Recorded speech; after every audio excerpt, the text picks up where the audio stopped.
Want access to local news, sports, events, and more? Download the WyoToday app. Now available on all platforms. Stream your favorite radio station, submit something to buy, sell, or trade for deals on the dial, or view contests and special coupons. Better yet, the WyoToday app is the best way to access free HD video of Fremont and Hot Springs County athletics. It's all at your fingertips. Head to your app store or visit WyoToday.com to download the WyoToday app now. When you purchase your car, do you know if you got the best payment possible? The answer is probably no. Oftentimes, your loan is packed with additional charges that can drive your monthly payment higher than it should be, costing you thousands of dollars more for your car. Hi, this is Patty, and here is your second chance to get the payment you deserve. Visit Atlantic City Federal Credit Union today for a courtesy loan review. We've helped our members save money by refinancing their vehicle with us. Now it's your turn. Open your eyes to a credit union. Atlantic City Federal Credit Union. Welcome to the Bailey Tire and Auto pregame show here on KTAK. We're here for another exciting Saturday afternoon of Riverton, Lady Wolverine, and Wolverine basketball. As always, I am Kevin Shields, your voice of the Wolverines. And Lady Wolverines, I'm accompanied by Travis Gupton. Hey guys, how are y'all doing? What a trip we've had up here, and what a beautiful gym we got going on here too. And we'll see, the Saturday games always have a little bit of a depressed crowd as far as numbers go. So we'll see here in this Saturday afternoon down in Casper. Beautiful campus, my first time to get over here. Nice football facilities right next door. The only thing was I had to be shown where the restrooms were, and they're about 1.5 miles away. The classroom area is an absolute maze here. We do apologize. We're going to have to go through a kind of really, really quick pregame show because we've had some internet difficulties with the Natrona High School's internet feeds. They just weren't working right. So the Natrona Phillies are hosting Riverton. They've already played this season, and it wasn't quite pretty. It was 67-31, 4 or 5, I think 4 players for the Phillies in double digits. So it's going to be an uphill battle again for the Lady Wolverines and Coach McIntosh. But we're excited to see how they can do here against a tough opponent on the road. Yeah, this is going to be one of those games that we're going to have to see what's left in the tank for the Lady Wolverines after the game last night. And we also, I should guess, either apologize or explain. We have the worst angle. Well, I shouldn't say the worst because they could try and one-up it next year, but it is a bad angle here. So our video feed on the app and on YouTube are going to be a little bit off. But they're going to go to the national anthem. We're going to take a break real quick and be back on the Bailey Tire and Auto pregame show here on KTAK. Hello, I'm Janice K. Bradley, and I'm here to tell you the miracle that Fremont Therapy did in making it possible for my left hand to ever work again. I went to the orthopedic surgeon with this broken hand, and that's when he told me that it would not bend again. So I was really discouraged. Mitch is the hand specialist, and so he's the one that worked and got me where I could bend my hand. The atmosphere is so friendly and professional, which is a combination you don't always get. For more information, visit FremontTherapyGroup.com. Hi, this is Tyler Watson, your local State Farm agent. I'm a proud sponsor of Wolverine Athletics and all of our student athletes here in Fremont County. Youth sports are a great way to build future skills that help our kids succeed in life. Teamwork, leadership, time management, and how to perform under pressure can all be learned on the field and in the gym. Good luck to each and every one of the student athletes. Go Big Red! Tyler Watson State Farm, 618 East Washington Avenue in Riverton. Call 856-4118 or visit insuringriverton.com. Like a good neighbor, State Farm is there.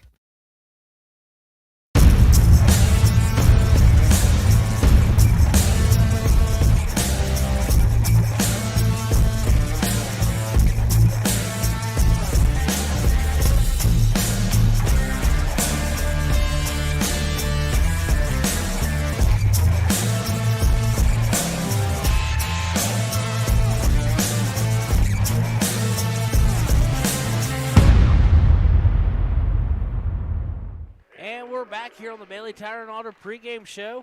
We're getting ready to tip off. What do you think of this game, Travis? This is going to be a fun game for sure. Like you said, we've met Natrona already once this season. Not a pretty game. And this time, being here and playing on their home court is not going to make things any easier.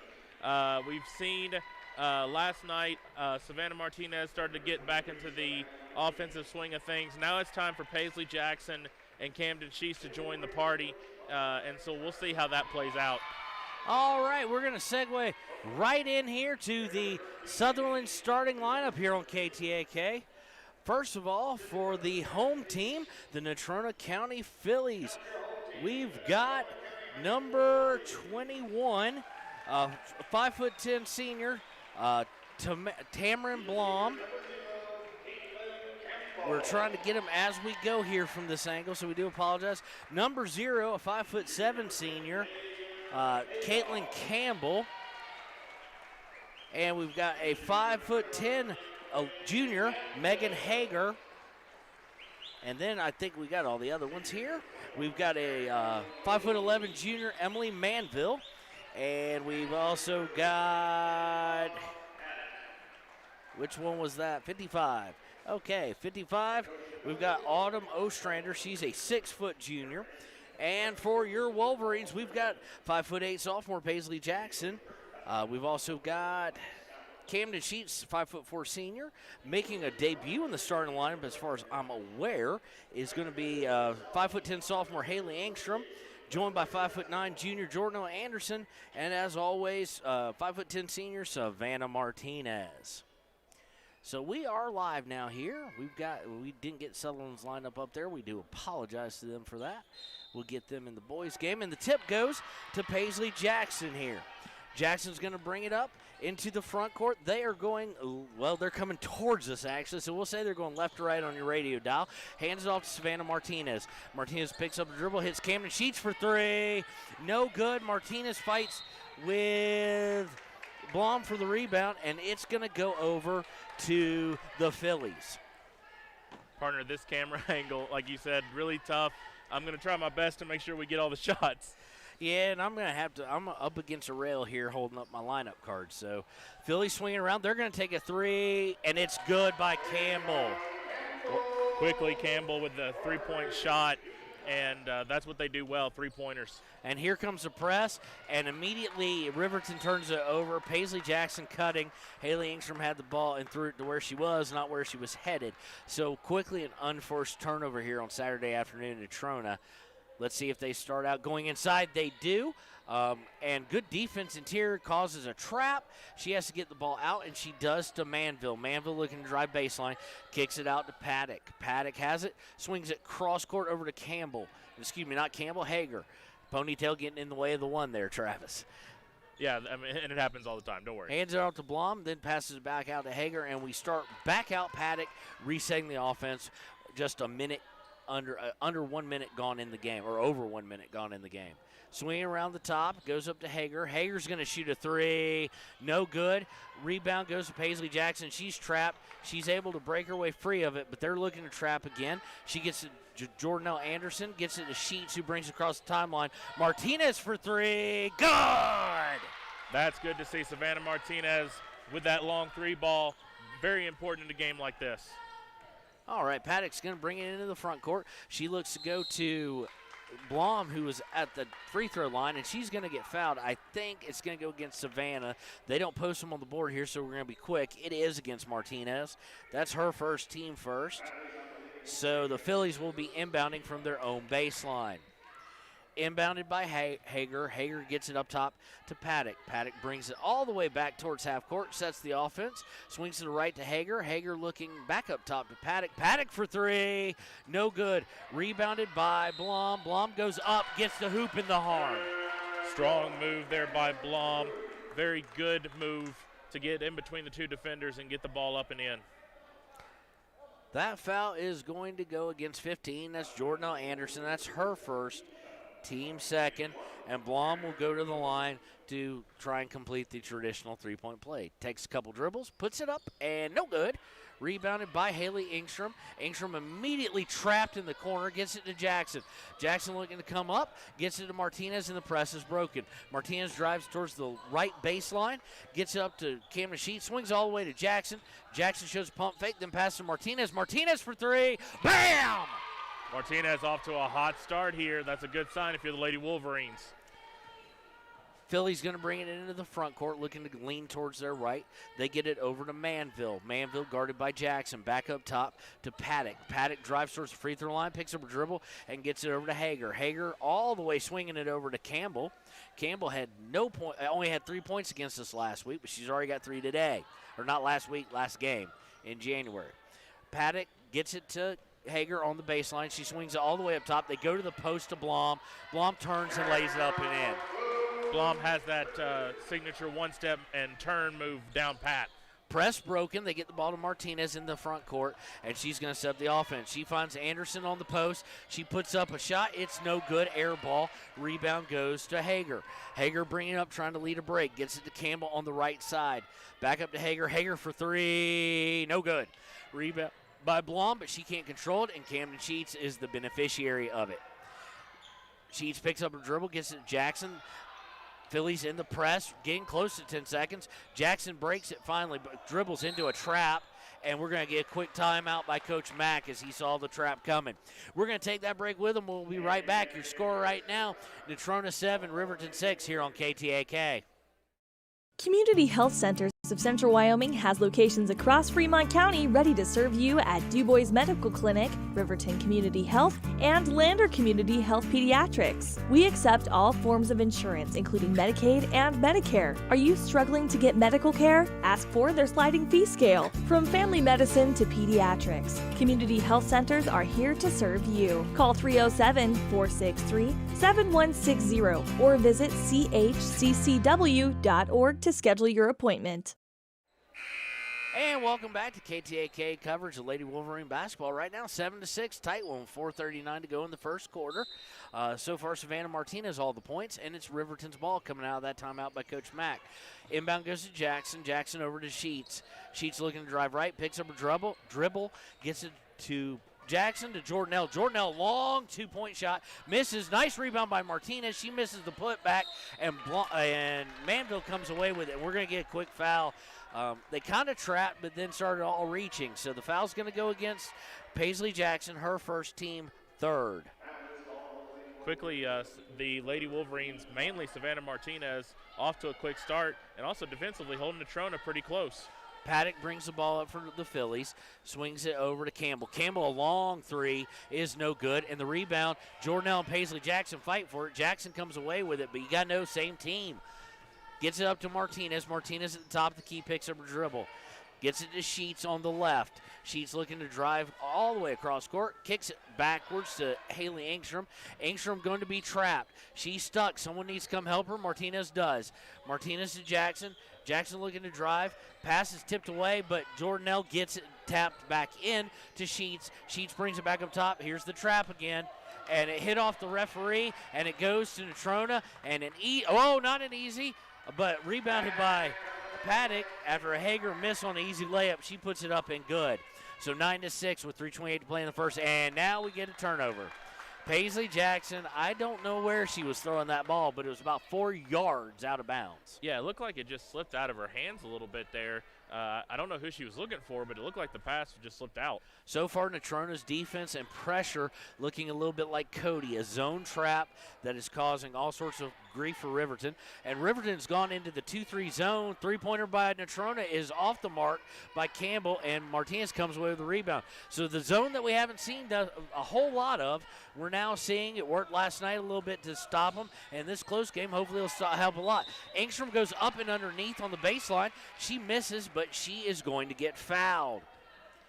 And that'll send her to the line for 2. Fouls against Manville, her first, team first. Haley Engstrom going to get to the line and be the first one to have a shot at points besides Savannah. Need that secondary source of points, as we've said time and time again. Engstrom takes a couple dribbles, puts it in, rolls it up and in. That's good to see someone else besides Savannah get on the scoreboard. Now we got to, like we said last night, get it all to combine at one time, get all the points at the one time. Haley gets to the ball from the ref. She dribbles 3 times, puts the second shot up, and it is pure. High arcing free throw there, partner.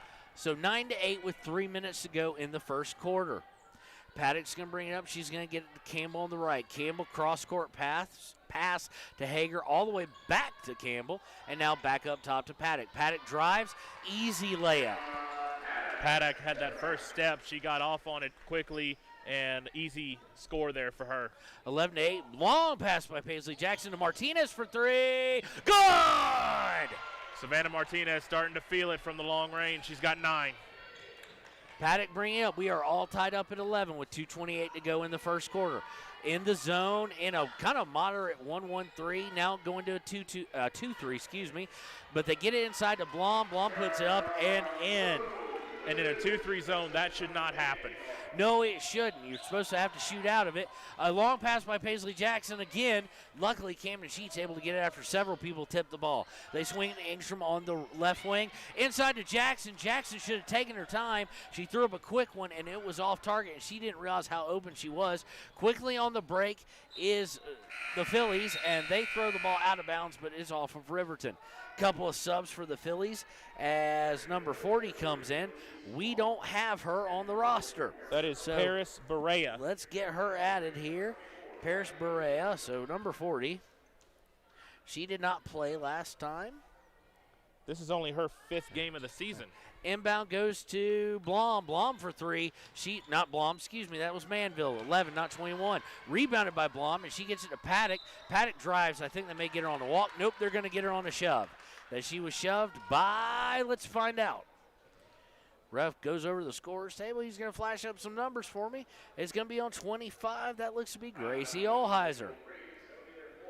So that's her first, team 4th.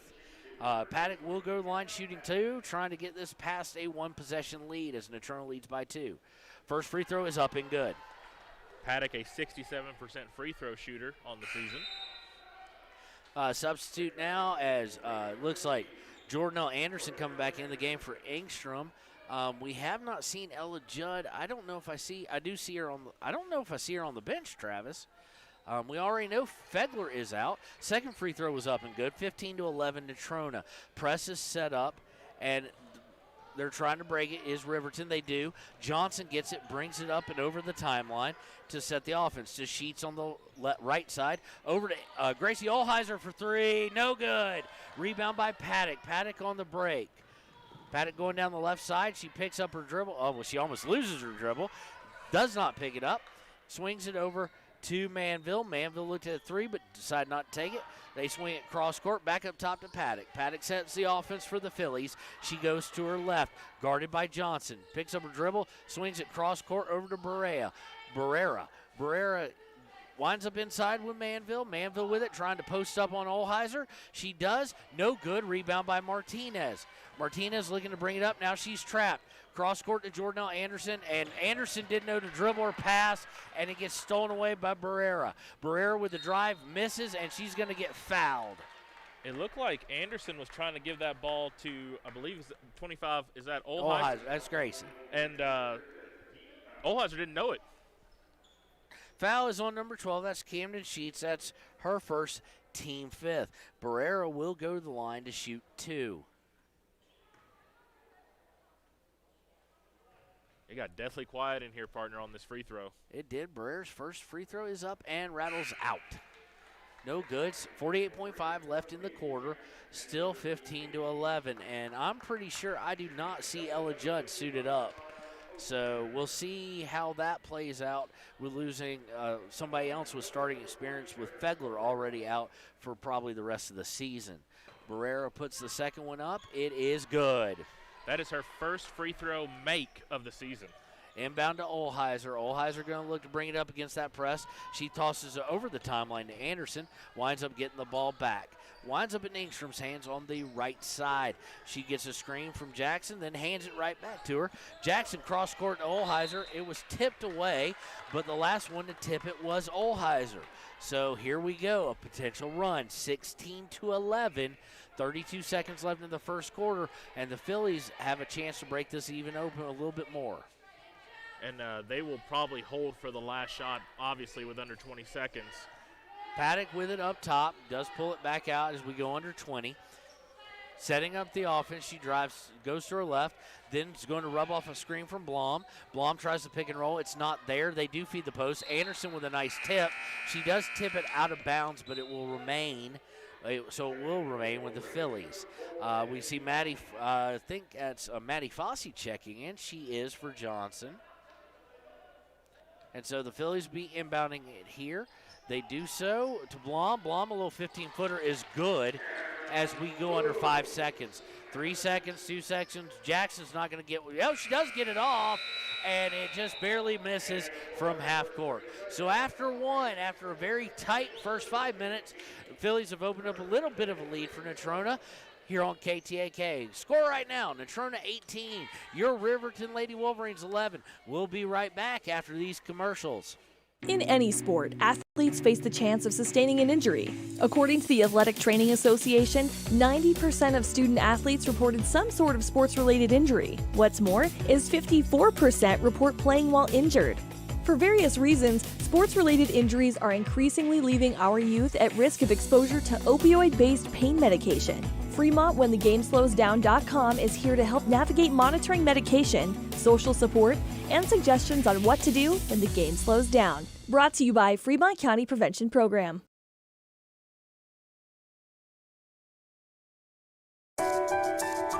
At Teton Therapy, our people make the difference.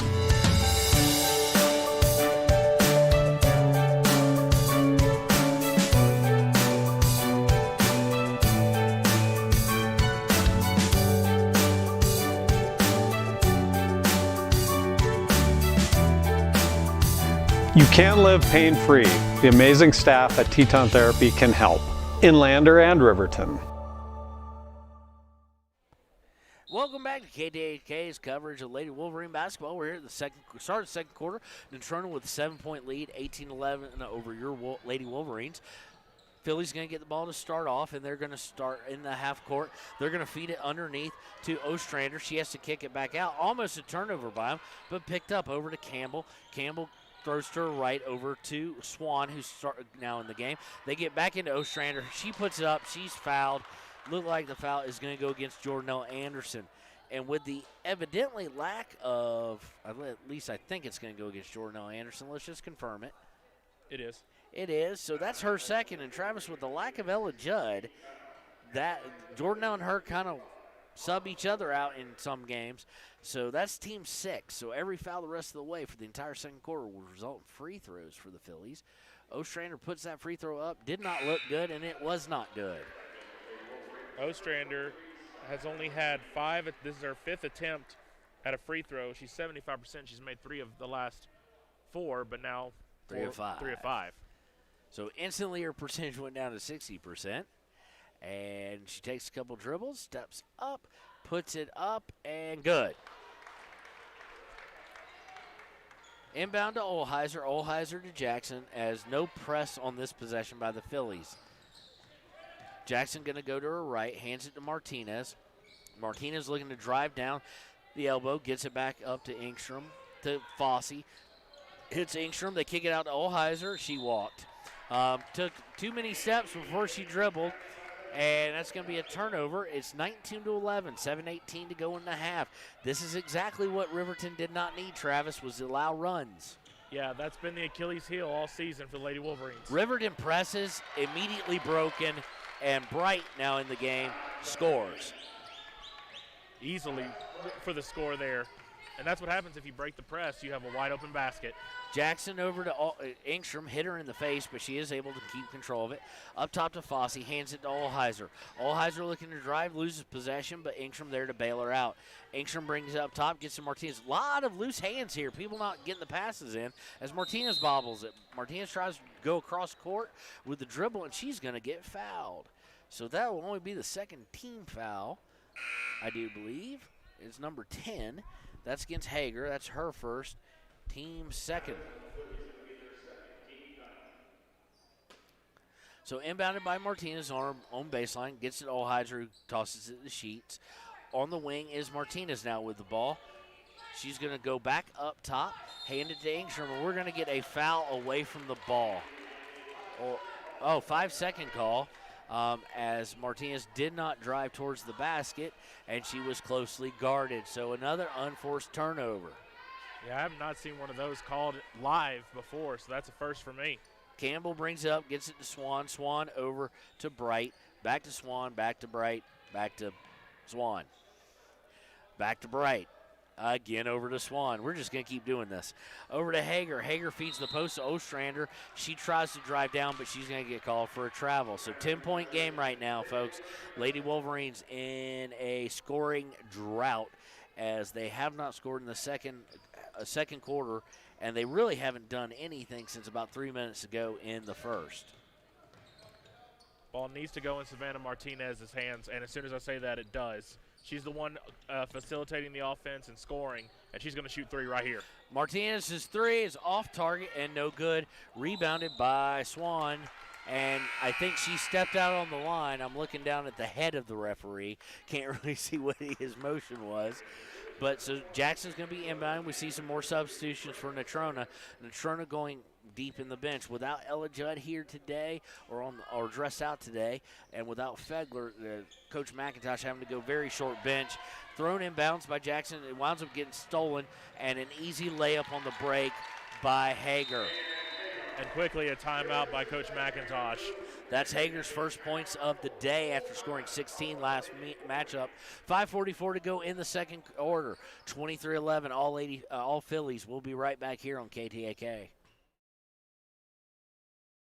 During winter storms, it doesn't take long for roads to turn slick. Snowfall is often accompanied by high winds, and blowing and drifting snow can make it difficult to see the road. Speed limits are based on dry pavement conditions and good visibility. Be ready to reduce speed and increase following distance. Crashes are twice as likely to happen when it's slick out, and it's usually because someone is driving too fast for conditions. Remember, when there's ice and snow, take it slow. This message is brought to you by WyoToday. Is your resolution this year to be healthier? You may have made a commitment to improve your physical health, but don't forget about your financial health. Atlantic City Federal Credit Union is listed as one of the healthiest credit unions in the U.S., and we are the healthiest credit union in Wyoming, according to depositaccounts.com. Don't risk having your accounts anywhere else. Become a member today and accomplish your first resolution by becoming healthier. Financially speaking, that is. Federally insured by NCUA. Open your eyes to a credit union. Atlantic City Federal Credit Union. And we're back here at Natrona, and we've got to adjust our score cam a little bit. I just happened to notice it, that we didn't have the whole thing. There we go. 5:44 here to go in the half, 23-11, all Natrona. Inbound to Jackson after the timeout by Coach McIntosh. Jackson to Engstrom in the half court. The trap working somewhat for Natrona. To Martinez finally over half court to Camden Sheets. Sheets is going to bring it up top and set the offense as we go under 5:30 to play in the half. They're very methodical. Sheets over to Jackson. Jackson off a screen by Olheiser. Picks up a drill, gets it to Sheets. Sheets comes back up top to Olheiser. Olheiser from 15 is no good. Air ball, I think it was partially blocked. Stolen away by Engstrom. Nice hands by her. Gets it to Sheets. Sheets comes down the left side, goes back up top. Martinez for three, no good. And rebound is going to be to the Phillies. Martinez starting to cool off a little bit after those quick 9 points.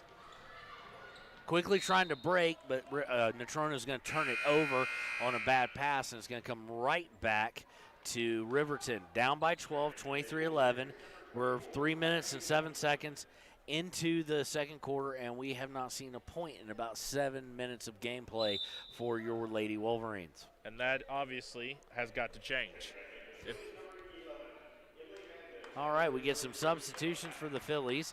I think Johnson's back in for Riverton as well. And outside of that, it's the 4 other starters with Jordanelle with 2 fouls sitting on the bench. Inbound to Martinez, cross-court pass to Sheets, back to Johnson. The trap's going to work. It's going to be a steal by Paddock. Paddock takes it up and in. The Lady Wolverines, every pass they make is into the trap. They need to pass away from the trap. They break the trap this time, get to Martinez. Martinez going to shoot for 2 from 17. Miss. She could have taken that in for a layup. She settled for the jumper and immediately leads to a break. Easy miss by Hager. Should have been easy points but getting a little too fancy, a little too quick maybe. They try and set up the press. Sheets trying to break it. She's going to get fouled. So Paddock had a bad little series there of missing an easy layup and then getting called for the foul. That's her first, team third. And Hager with the foul there, I believe, and that was just a silly foul, not even near the basket.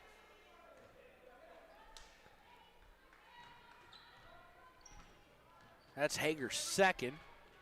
Sheets is going to bring it up over the timeline. Loses her dribble, but Johnson there to pick it up. Johnson trying to feed Engstrom, and I think they're going to get 33. That's Seabrandt in the game for Natrona on the foul from behind. And that is exactly what they're going to get, Seabrandt.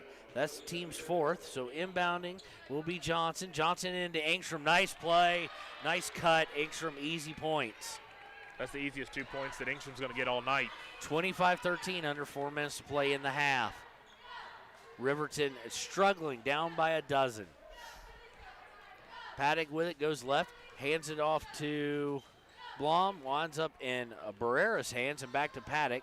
Paddock looking to drive, Sheets gets it tapped away, but picked up by Blom. Out to Natrona for three, no good by Manville. Rebound comes away in Engstrom's hands. Chance to get this down to 10 or 9 now. They easily get it up the court. They get to Johnson. Johnson tried to feed a cutting Engstrom, but Paisley Jack's able to get the ball and bring it back out up top, so no turnover. Martinez up top with it. She's guarded by Blom. Swings it to her right to Sheets. Sheets back up to Johnson. Johnson over to Engstrom. Engstrom back to Jackson. Just working around the press. Or the perimeter. Jackson drives, puts it up, good. Nice drive there by Paisley Jackson, all the way to the rim. Had to use some strength to get the points. 25-15, Riverton in a 2-3 zone. Paddock hands it off to Barrera. Barrera brings it up top, back to Paddock. Paddock thought about three. Instead, she'll go cross court to Blom. Blom goes into the post, turn and missed by Seabrandt, and away comes Riverton. Camden Sheets with the ball. Camden gets it up to Engstrom over the timeline on the right side. She's looking to go underneath to Jackson. Jackson looks to drive, puts it up under her, no good, but she's going to draw the foul, so she's going to go to the line for 2 shots. She tried that shot last night and made it. Everybody lost their mind, so why not try to repeat? Foul on number 40. That's Barrera. That's team 5th for Natrona. Jackson going to the line, able to get this. If she hits one, down to single digits again. Jackson with her very unique free throw routine puts the first one up, and it is good. That's our third point of the quarter, third point of the game. So she's got very interesting dribbles. It spins in her hand, then kicks her left leg up, and then steps up to the line. And she drained the first one. Let's see if she can drain the second one. Couple substitutions here for Natrona. Right now, none for Riverton. She takes 3 power dribbles, spins it, lets it bounce back up, kicks that left leg up, puts it up, and good. 66% free throw shooter is Paisley Jackson. You see why. So 25-17, 8-point game. Riverton trying to cut into this lead as we go towards half. Paddock over to swing. It winds up in Campbell's hands. Campbell drives, kicks it to Barrera. Barrera back over to Swan. Swan back up top to Paddock. Paddock thought about driving. She's cut off by Jackson. They swing it over to Campbell. Campbell with a nice shot fake. Drives down. Misses. Engstrom along with the board. Gets it to Martinez. Trying to press is Natrona, but Martinez looks to be able to break it. Gets it up to Engstrom over the timeline. Engstrom looking underneath, but instead kicks her Sheets over to Johnson. To Martinez in the post. Martinez, a little baby hook. Misses. Jackson gets it. Puts it back up and in.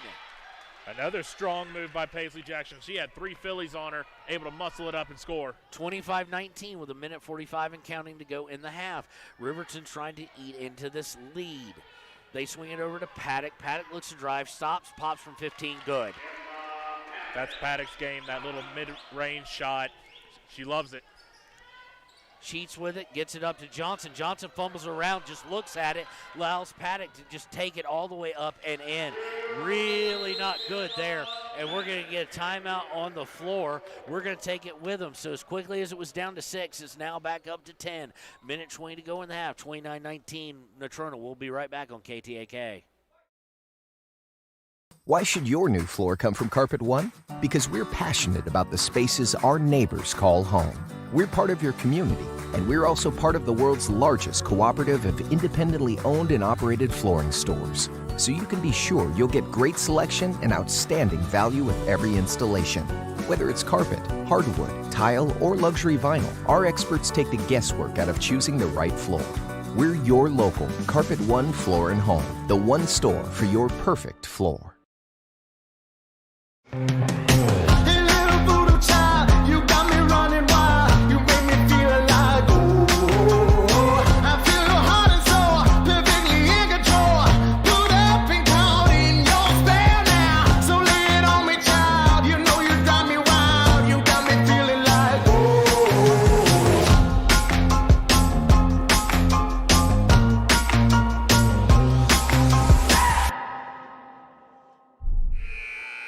Welcome back to KTAK's coverage of Riverton Lady Wolverine basketball.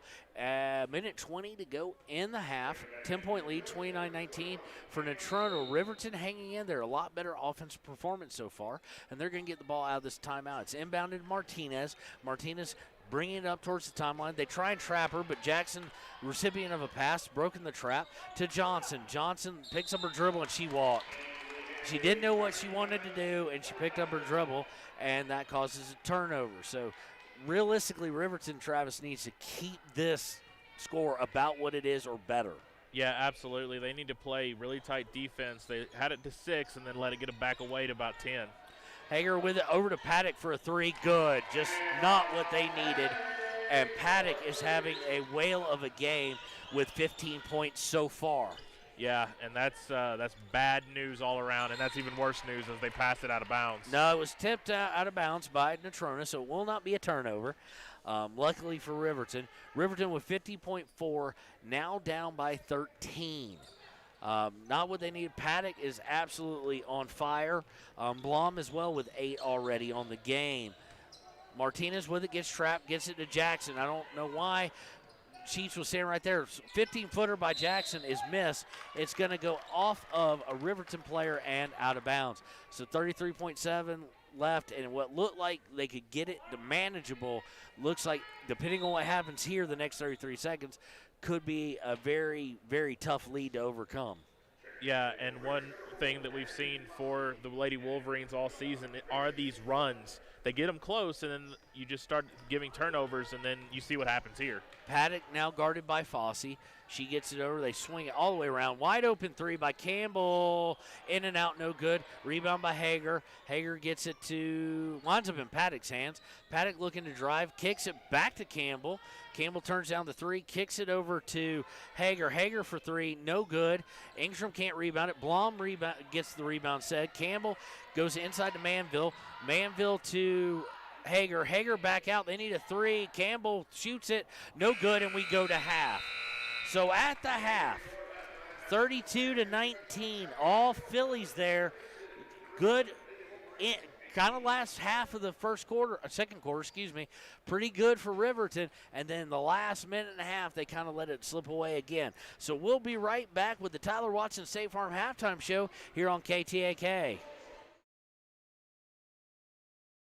Gotchi Rehabilitation and Wellness knows what it means to be on top of your game. For over 60 years, Gotchi has led the field in providing physical therapy, occupational therapy, and wellness in Thermopolis and their facilities in Worland, Basin, Cody, and Shoshone. Whether you're recovering from an injury, deconditioned, post-stroke, or just looking to take control of your health, you'll find years of dedicated experience paired with personal care at Gotchi Rehabilitation and Wellness. Learn more at gotchi.org. Your car or truck is an investment. When it needs repairs, you need someone you can trust to do the job right. Take it to Gunners Automotive. They repair all makes and models of cars and trucks, from oil changes to brakes, tires, and more. Gunners Automotive, 856-2288. Riverton's Hampton Inn & Suites is proud to sponsor our youth athletics in Fremont County. Fremont County's school athletics provide our youth timeless experiences and lessons that can lead to success for life. Setting goals, teamwork, and hard work make young athletes into good citizens. High Plains Power is a Touchstone Energy cooperative. What does that mean for you as a Rural Electric Association member? It all comes down to 7 principles: open membership, one voice, one vote, member benefits, independence, education, cooperation, and community. To understand how it all works, we're headed back in time. In 1879, electricity was in major cities, but rural areas were out of luck. In 1935, President FDR made it possible for companies to build power lines to unserved areas. By the time we hit 1941, some 400 electric co-ops had been organized to serve rural America, just like High Plains Power. For more information, visit highplainspower.org. Ever wonder why so many babies are delivered at Hot Springs Health in Thermopolis? Could it be the exceptional prenatal care offered by our providers? Or our convenient family practice clinics located in Thermopolis, Worland, Basin, Shoshone, and Riverton? Maybe it's our new OB suites with large jetted tub, or maybe it's the place where you know you can find all of this and more.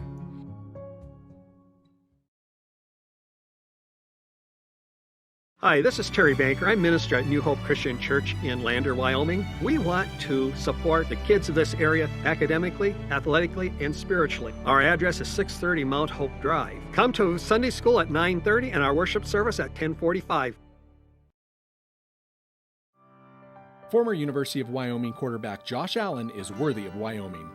23 plays into my first start here at the University of Wyoming. I dropped back, kind of went through a progression. I saw the middle of the field kind of open up. I decided to lower my shoulder. His helmet went straight into my collarbone here. We landed on the 20-yard line. At that moment, I knew something was really bad.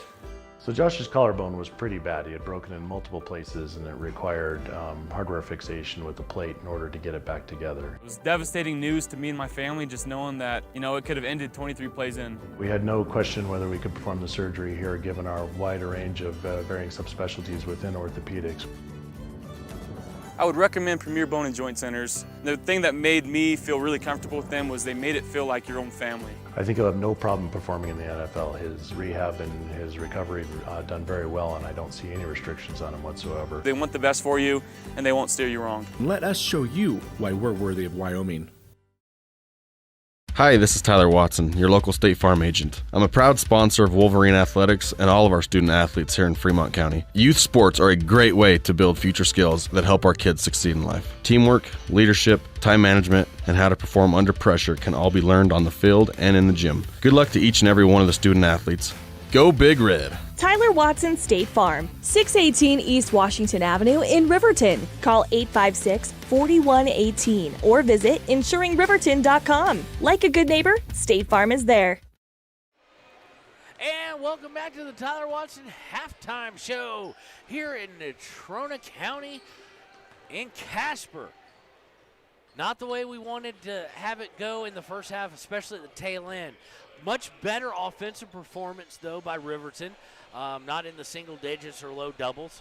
So 32-19 at half. Travis, what have you seen so far? So like you said, the Riverton Lady Wolverines playing decent offense in the first few minutes of the first quarter and really throughout most of the second. The only problem was the last few minutes of the second quarter, right? The turnover started to mount up, and we had a little bit of a run that went from 6 to what we see now at 32-19. So, I mean, really, if you're the Lady Wolverines, you're not in, you're doing what you're needing to do. You're playing offense well. You've just got to limit those turnovers. You got to figure out a way to crisp up the passes, make sure the passes are on target, and somehow get out of this press. I feel like we've been saying it all season long, get out of the press, and when you get out of the press, then you're able to get a wide-open basket, and if you can do that, that's points galore. Well, we've got some stats for you here on the Tyler Watson State Farm Halftime Show. Unfortunately, Paddock off to last game. She had bunches, and guess what? She's got bunches again today. She had 12 last game. For the whole game, she's outpacing that big time with 15. Blum with 8 for Natrona, and then a whole handful of people with 3, 2, or 1. So a lot of scoring coming from a lot of different places. For Riverton, little more balanced than it normally is, but not nearly enough. Savannah Martinez has 9. Paisley Jackson has 6. And Engstrom with 4. So Camden Sheets really hasn't taken a shot today after having pretty good shot past 2 games, especially 2 games ago. So we'll see how that shakes out here.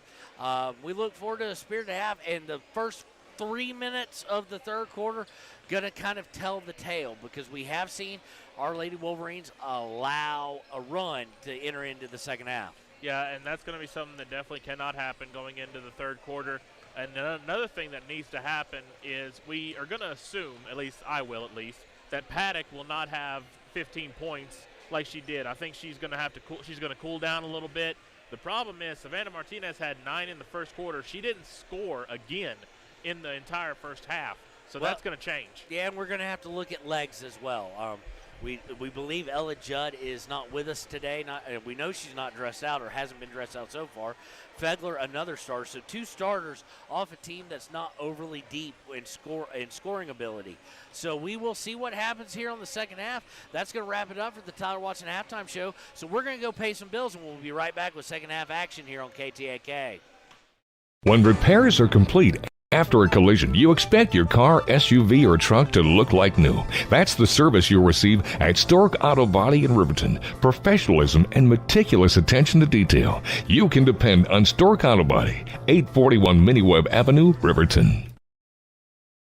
The choice is yours. Sutherland's Friends of the Family Plus Consumer Credit Card lets you choose from 5% off instantly at the register or special financing on qualifying purchases. That means no forms, no waiting, no rebates. You can choose 5% off instantly with your Sutherland's credit card. Got a big project? Choose special financing. The choice is yours with Sutherland's Friends of the Family Plus Consumer Credit Card. Subject to credit approval. Minimum monthly payment required. See store for details. Only at Sutherland's. There are 2 ways to buy 4x4 gear, the expensive way and the smart way. The expensive way is when you buy a new truck or SUV and the dealer sells you the brush guard, the heavy-duty bumpers, the steps, lights, winch, you name it. He rolls it all in with your loan into your monthly payment. But here's the smart way. Shop at Wyoming 4x4, where you get expert advice from Dan, quality gear, professional installation, all for a whole lot less than you'd spend at a car dealer. Wyoming 4x4 on North Federal in Riverton. The smart way to roll. From the wide open spaces to the canyon near you, Wyoming.com is reaching more homes and businesses than ever before. For more than 25 years, we've aimed to provide the best internet and phone service to meet the needs of our customers all across the great state of Wyoming. Now it's getting even better. Wyoming.com, expanding to an area near you. Wyoming.com. We're out there. Central Wyoming College now offers Bachelor of Applied Science degrees in Early Childhood Education and Organizational Management and Leadership, with an emphasis in outdoor education, tribal leadership, or business and entrepreneurial leadership. CWC offers 3 ways to learn: online, virtual, and in person. Learn, grow, lead, and advance at Central Wyoming College. CWC is leading the way with expanded programs in the Bachelor of Applied Science degrees. A proud sponsor of this broadcast is Bailey Enterprises. For over 50 years, Bailey has become the name you can trust. With Pit Stop Travel Centers, you can fuel up and stock up on trip snacks at locations all over Fremont County. You can also put your trust in Bailey Tire and Auto for service to keep handy for those times when your luck runs out on the road. Refresh at the Speedway Cafe with a dine-in meal or a round of carry-out with a variety of specials to keep you going. Go with Bailey.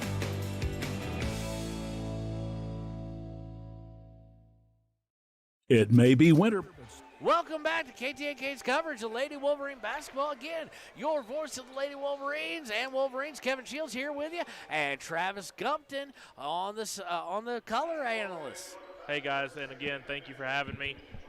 Thank you to that radio guy over to my right there. We're gonna have a lot of fun in this second half, we hope. All right, Anderson, Sheets, Engstrom, Savannah, Martinez, and Jackson in the game. So the starters back in for Riverton. They start the half off with the ball, but immediately turn it over. They hit Paddock, and she's going to get fouled. So I'm not sure that slow start you thought she might have is going to happen. Yeah, I think every time you pitch it to me for some reason or something happens, I get in trouble or something bad happens. So we're just going to ignore that for the next few days. Foul is on Paisley Jackson. That's her second, team first. Paddock at the line, puts the first one up, and is a little hard off the iron, and no good. And that's unusual. Paddock, 67% free throw shooter, the most attempts by any Philly. Paddock takes a couple drills, puts the second one up, and no good. They crash the boards, though, but Jordanelle gets it. Of course, she gets it taken right away. I was going to say she's protecting with those strong arms, but Blom said, I want that, gets it up to Paddock. And then Paddock with a turnover that was basically a 15-yard out pattern as the ball goes sailing out of bounds. So 7:36 to go in the third quarter, still 32-19. That is a tough place to take the ball out if the Phillies had decided to press. Martinez off the inbounds, gets it over to Sheets. Sheets looking to drive. She comes backwards. She's got it. She walked. She drug her pivot foot. Not what you want to do in the backcourt is come backwards. Need to pick up and have some people come to you for help. Savannah was charging down to try and help her, but everybody else was just kind of standing in their position in the half court. So unfortunately, Natrona gets the ball in, goes to Paddock, over to Hager, back to Paddock, and then winds up in Campbell's hands. Back over to Paddock on the right side. They're now going left to right on your radio dial, are the Phillies. Up top to Hager. Hager over to Swan. Campbell. Gets it to Blom, back out to Paddock. Paddock thought about three for a second, turned it down. Gets up to Hager and back over to Campbell. The zone really perplexing. Paddock now with the ball does take the three. It hits everything and then goes in and good. You could tell the Phillies were looking for that three-point shot, the same play over and over. Inbound goes to Sheets. Sheets tries to get back to Jackson, and another unforced turnover. And like you said, partner, the first 3 minutes of this quarter will tell us the story, and we're not even close to the 3-minute mark yet. No, 35-19 Natrona, inbounded by Natrona, gets it to Campbell for a wide-open three, good. Campbell is a 31% three-point shooter. She had all day to shoot that one. Okay, 38-19, 19-point lead. Martinez now with the ball trying to break the press. She gets trapped. She almost throws away. She does throw it away. It's out of bounds, another unforced turnover, and McIntosh is not happy, calls a quick timeout. We'll be right back with more Lady Wolverine basketball here on KTAK, but for now, we're going to pay some bills. Spring makes you want to go for a drive, kick a few tires, and see all the latest cars and trucks up at Frontline Motors. Frontline Motors has a wide selection of quality used vehicles, from cars to SUVs to trucks, and they're all priced to move. One of them is right for you. Is your next car or truck waiting at Frontline Motors? There's only one way to find out. Drive up Airport Road, take a test drive, and make it yours. Then join the hundreds of other folks who say, I got mine at Frontline. Frontline Motors. Why should you choose Lander Medical Clinic or Western Family Care for your health care? In addition to 4 locations in Fremont County, they also provide telehealth. Telehealth can be your go-to answer when you're out of town, on the road, or just can't get to urgent care. All you need is a good internet connection. To schedule a telehealth appointment, call 332-2941 today. That's 332-2941. Lander Medical Clinic and Western Family Care. With telehealth, they're putting your health first every time. Welcome back to KTAK and continuing coverage of Lady Wolverines versus Natrona Phillies basketball. Unfortunately, not the start to the second half that our Lady Wolverines wanted. Coming off the timeout and a turnover, the Phillies have it. They kick it out to Paddock. Paddock looks to drive, picks up her dribble, kicks it out to Campbell. Campbell brings it up center. Gets it over to Hager. Hager back to Paddock on the right side. Riverton now in the man-to-man as Phillies have definitely shot their way out of the zone. They try and feed it in the post to Manville, get it back out to Paddock. Jordanelle Anderson almost with a steal. Paddock drives down, kicks it all the way out to Hager. Hager kicks it to Manville. They're really struggling now against this man-to-man, but they seemingly figure out the defense fairly quick. It swings around, wide open three again, hard off the iron, miss. Blom with the rebound, puts it back up, no good. Blom with the rebound, nope, it kicks all the way out to Campbell. Campbell to Blom in the post. Blom kicks it out to Hager. Hager for three, good. Now that is Hager's game. She leads the team 37% from the three-point line. 41-19, 9-point run to start off the second half. for Natrona. Sheets with it in the half court, gets it Jackson. Jackson thought about a three, looks to drive, puts it up, no good. Rebound by Anderson. Anderson turns, puts it back up, and good. She will get the hoop and the harm. Strong shot there by not by Paisley Jackson, Jordanelle Anderson. That's her first of the game, Trav. And again, like I said, she's not normally the scorer. She's more of the defensive side of things. But with two starters out, you need her to start scoring. She goes to the line, takes two dribbles, a spin, puts up the free throw, no good, so no three-point play. Saved by Engstrom, and now we're going to the floor, and we're going to get a travel against Natrona, and I'm happy to see that. So often in basketball nowadays, you see guys dive and slide across the floor. Whole point is if you don't have 1 foot planted, it's supposed to be a walk. They used to call it all the time, Travis. So kudos to Mr. Referee for calling it as it's written in the rule book. So it'll be Riverton's ball. Engstrom with it up at the top. The key goes to Jackson on the left. Jackson feeds Jordanelle towards the post. She gets it to Engstrom. Nice post passing. It's tipped out, though, by Manville with some active hands there. But it will stay Riverton ball with 4:57 to go. 41-21 Natrona as they are on a 9-2 run to open the half. Inbound goes to Martinez. Martinez goes to the post to Jackson. Jackson, a little 4-footer. Can't get it. Good job, Jordanelle, with the rebound. Puts it back up and in. Jordanelle starting to get a little bit of a run here for herself. 4 points for Jordanelle Anderson. In the half court, Paddock gets it up top to Hager.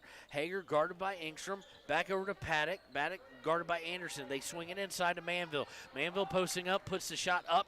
No good. Rebounded by Campbell. Her putback miss. It was rebounded by Manville. She goes up. She misses. It is blocked, but will get the foul. And I think that's going to be the third against Paisley Jackson.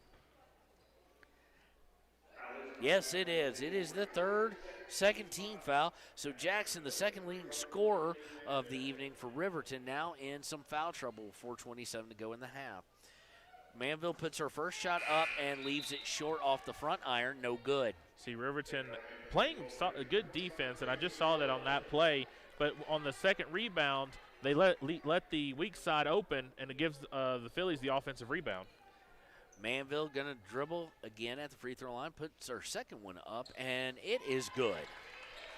That's her first points of the game for the Phillies. Extends the lead back out to 19, 42-23.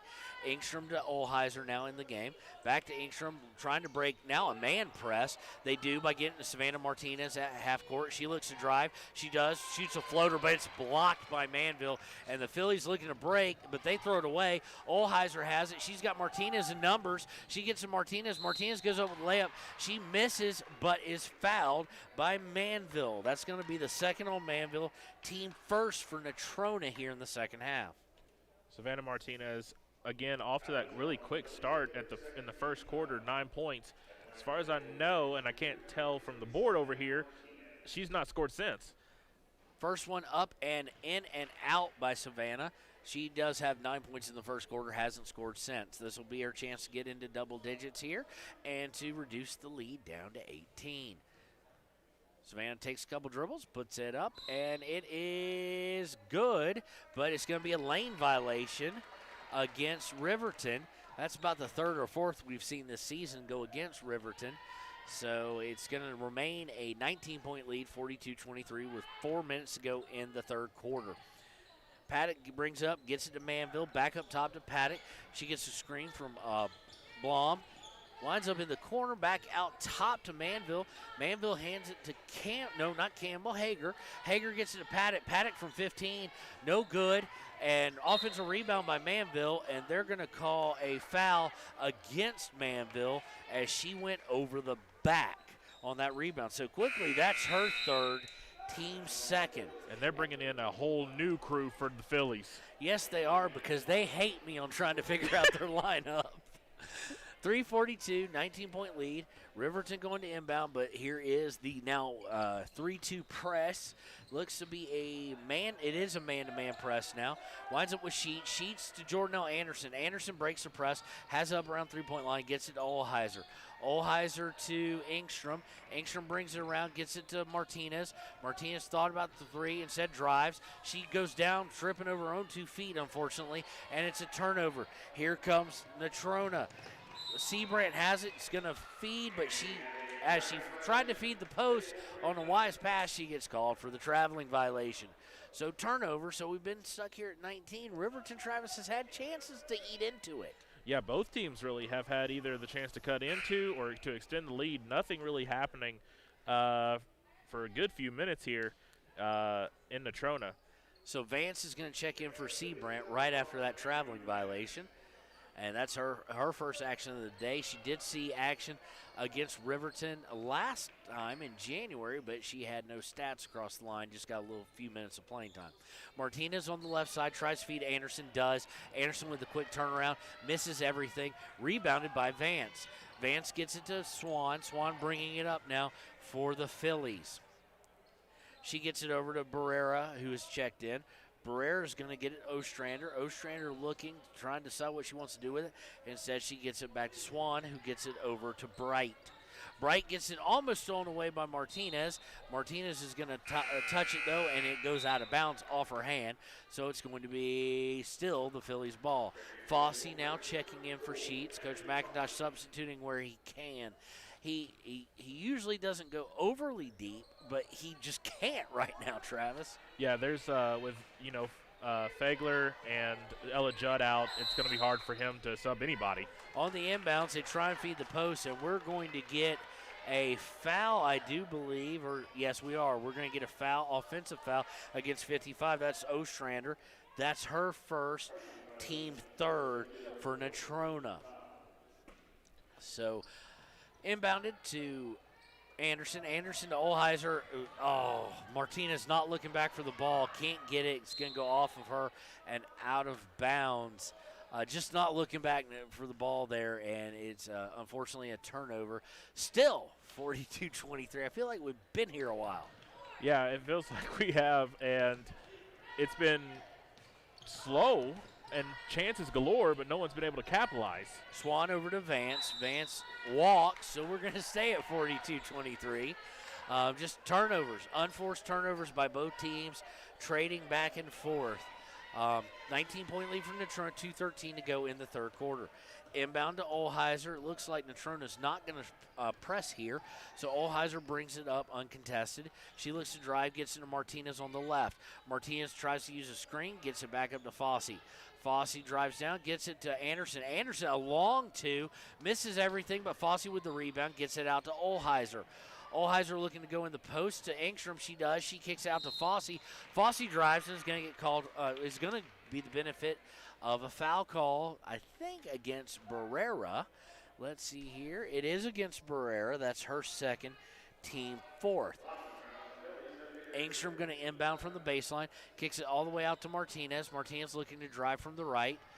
Olheiser jumping up and down. Long shot by Martinez is good. Yeah, Martinez was able to shake off that defender. The defender slipped. She had that three-point shot wide open. Long, good, nice three-point shot. Makes it 42-26. Barrera looking to drive down. They're going to get Gracie Olheiser on a cheap block, just not moving her feet, made contact. Going to have some substitutions for the Phillies.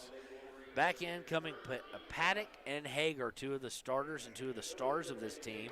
Reminder that Paddock had 12 and Hagar 16 last time. Hagar so far only with 5 points, but Paddock with 18.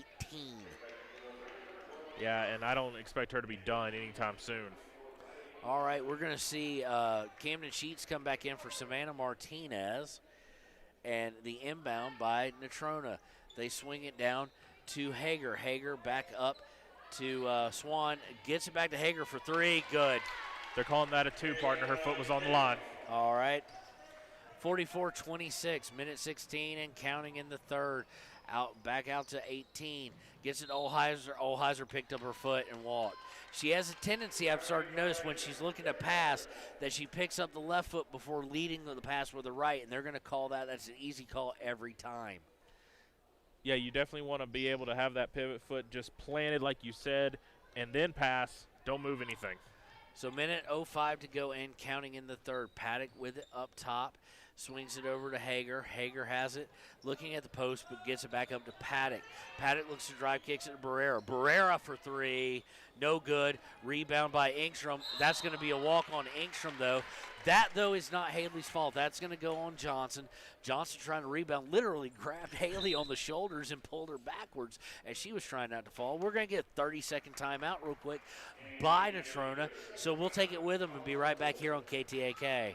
Riverton Vision Center offers comprehensive eye health exams, highly trained staff, and a large selection of fashion eyewear and sunglasses. Dr. Frazier, Dr. Hinkle, Dr. Ballard, and Dr. Davis offer over 70 years of experience. Call Riverton Vision Center at 856-9451 to schedule an appointment today. Want access to local news, sports, events, and more? Download the WyoToday app. Now available on all platforms. Stream your favorite radio station, submit something to buy, sell, or trade for deals on the dial, or view contests and special coupons. Better yet, the WyoToday app is the best way to access free HD video of Fremont and Hot Springs County athletics. It's all at your fingertips. Head to your app store or visit WyoToday.com to download the WyoToday app now. Welcome back to KTAK coverage of Lady Wolverine basketball. It is 50.3 seconds left, 44-26, all Phillies here.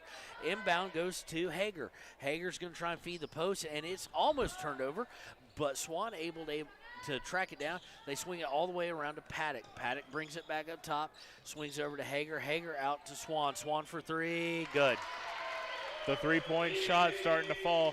Swan only a 14% three-point shooter. Breaking the press easily, Martinez to Anderson. Anderson in the post, she's going to have to kick it to Martinez. Nice cut, missed. Haley Engstrom skies for the rebound, gets taken away. Jordanelle needs to watch the arms a little bit. She does get in it, knocks the ball around, and it's going to carry him off of Anderson and out of bounds. 18.1 to go, 19-point lead. We've been around this 19-point lead. Neither team, Natrona not extending it by much, and Riverton not really eating into it at all. Yeah, absolutely. Maddie Fossey going to play a full-court one-on-one press. And Paddock has no trouble breaking that, does the senior point guard and leading scorer in this game. Paddock now sets it up. Anderson on her as we go under 5 seconds, 4 seconds. She drives, has to kick it out. They get to Hager for a nice wide-open look. She misses as time expires, but that was a well-designed play, and she got the open look she wanted. So after three, we've got 8 more minutes here, fourth quarter. It is 47-26. All Natrona County Phillies over your Riverton Lady Wolverines. We'll be right back with the fourth quarter after this.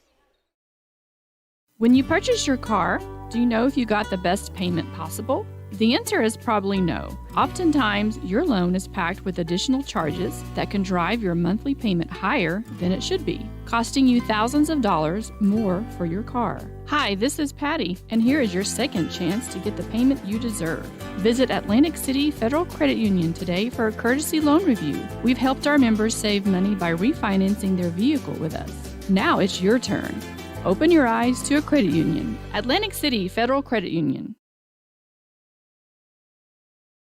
Hello, I'm Janice K. Bradley, and I'm here to tell you the miracle that Fremont Therapy did in making it possible for my left hand to ever work again. I went to the orthopedic surgeon with this broken hand, and that's when he told me that it would not bend again.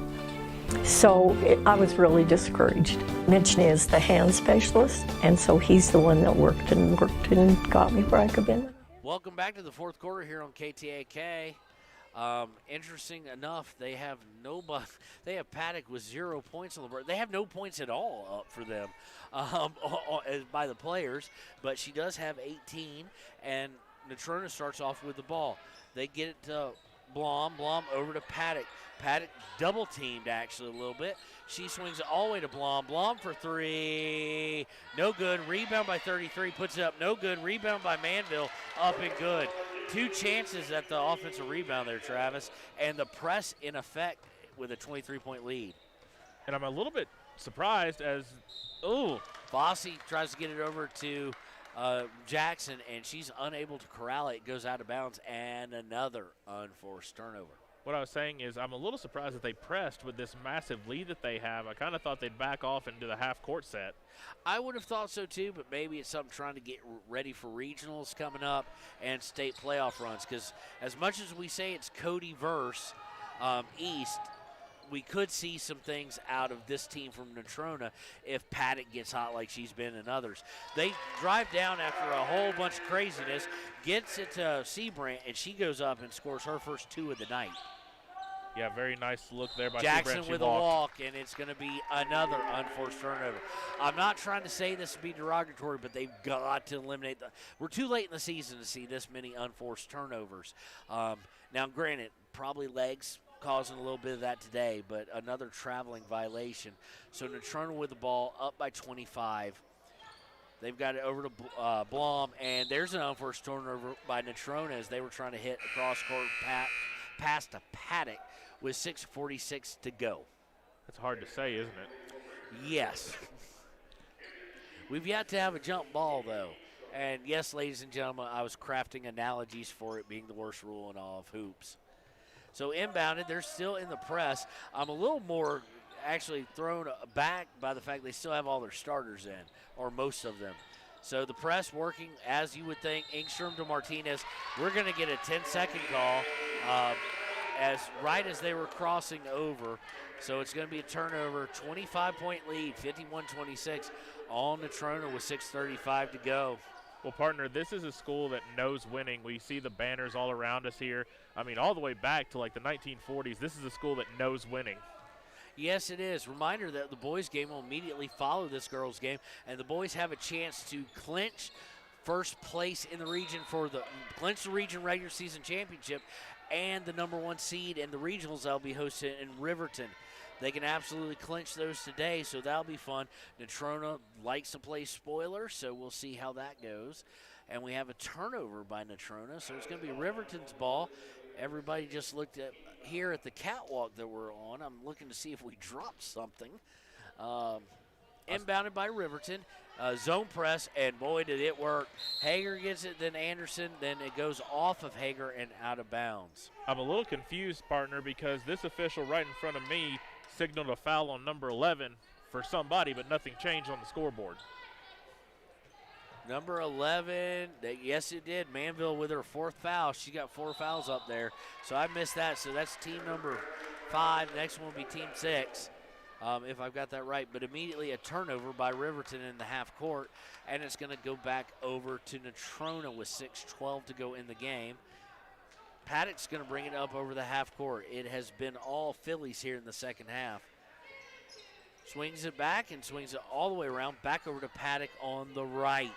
Paddock looks to feed Manville on the post. She turns, fires, hooping hard. Manville, strong move to the basket. Had 2 Lady Wolverines on her, but she was able to get the basket.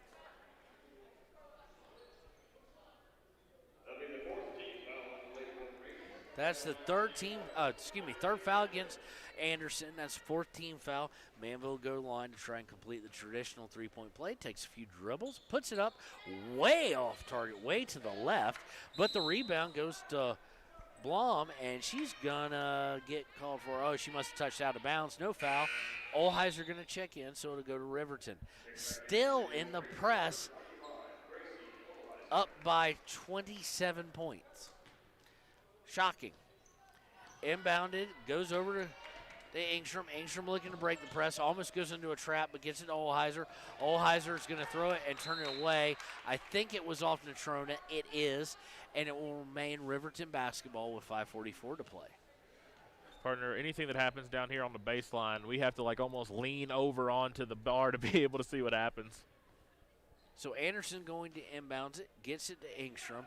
Engstrom on the baseline, kicks it back up top to Sheets. Over to Martinez. Martinez for 3. Good! That's a good shot there by Martinez. She had 9 early. Now she's getting into a rhythm late on. Natrona looking to push the pace, get it underneath to Manville. Manville turns, fires, and they're going to get Martinez for a foul there. So Manville will go to the line for 2. That should be Savannah's 2nd team foul. Nope, it's her. Nope, they're saying it's on Gracie Olheiser, who oddly enough wasn't within 5 feet of the play, but okay. So that's a foul on her. Team 5th. Manville puts the first one up and good. See, the official in front of me put number 23, Savannah Martinez, as the person who got the foul, but they put 25 up. So I'm confused by that. Manville with the second shot, way off target, but rebounded by Blom, out to Hager. Hager back over to Manville. Manville's going to lose the ball out of bounds. I thought it was a quick whistle. I thought she got the save in. I think it would have gone to Riverton, but that was a very quick whistle with 5:21 to go, 54-29.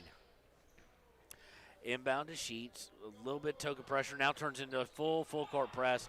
Steal, but Sheets is able to get it as Blom had to throw it away. Sheets in trouble in the trap, and she throws it off the leg of Blom and out of bounds. Yeah, that was a lot going on that baseline.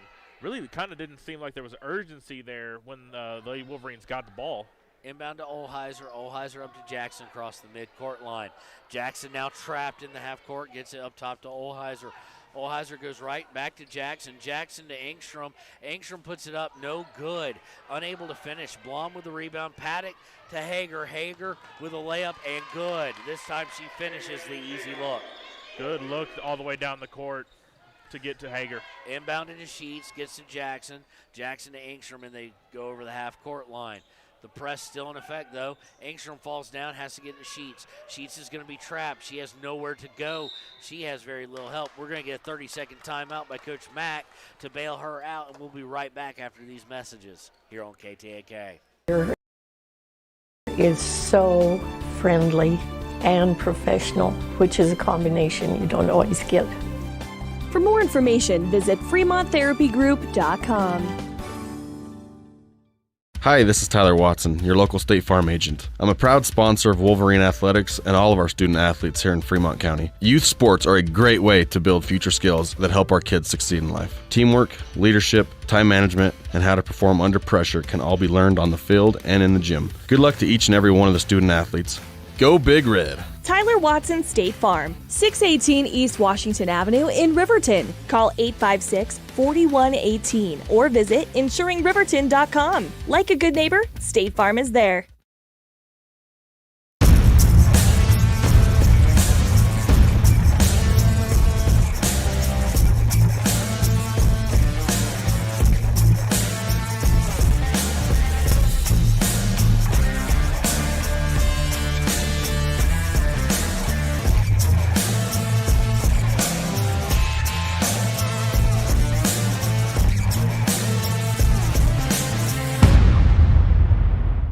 Welcome back to KTAK and Lady Wolverine basketball. It's 56-29 here down in Casper at Natrona County High School.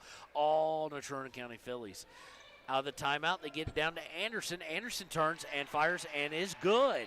Nice passes there by the Lady Wolverines to get it into Jordanelle Anderson. 56-31 with 4:14 and counting to go in the game. Paddock has it up top for Natrona. Gets it to Blom. Blom turns, drives, puts it up and good. Nice turn and move by Blom to extend the lead back out to 27. Sheets has it, gets it to Anderson. Anderson guarded by Blom. Gets it to Jackson, finally breaking the press. Jackson from way downtown misses. Blom with the rebound, and here come the Phillies on the break. They got numbers. Pat it to Hager. Hager puts it up. Is no good. Again, the second time she's missed an easy look. And we're going to have a turnover on a walk by Camden Sheets. And here we finally see a lot of substitutions. I'm going to assume for now that I've got everybody. Yes, I do. For Natrona, unfortunately for Coach Mack, he can't substitute freely with two of the season's beginning starters. And actually, oddly enough, Natrona now going to call a timeout. We'll take it with them and pay some bills here on KTAK.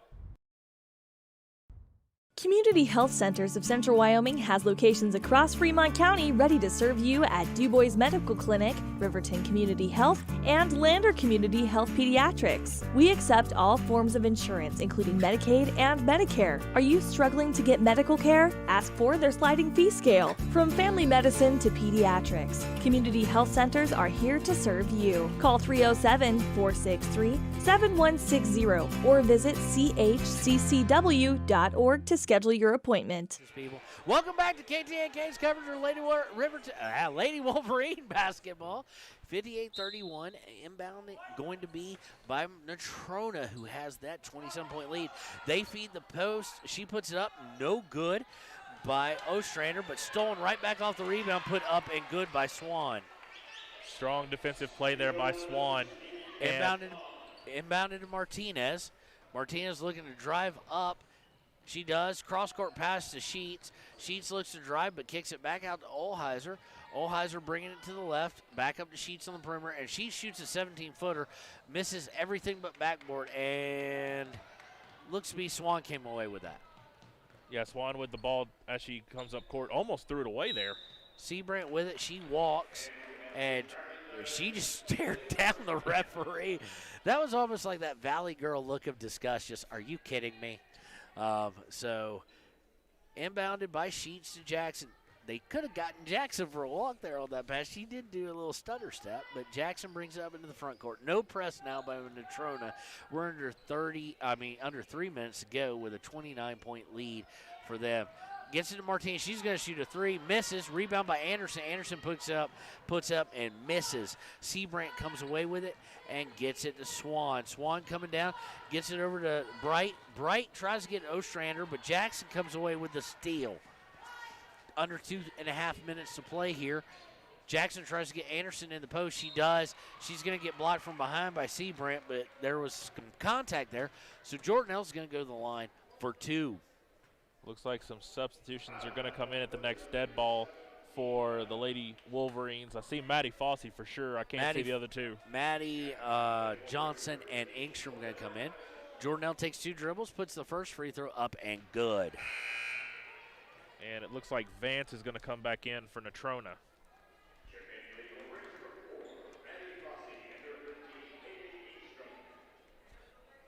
All right, the ref gets the ball back to Jordanelle. She's going to take 3 dribbles, spin it up into her hands, puts that second one up, and hits back iron, no good. And Seabrant goes over Engstrom to try and get the rebound, but tips out of bounds. So it will stay with your Lady Wolverines. Offensively, it's really been Martinez got to find other offense somewhere in the next 2 minutes. Inbounded, Martinez winds up with the ball after a couple passes, dribbles off screen for 3, no good. Rebound by Barrera.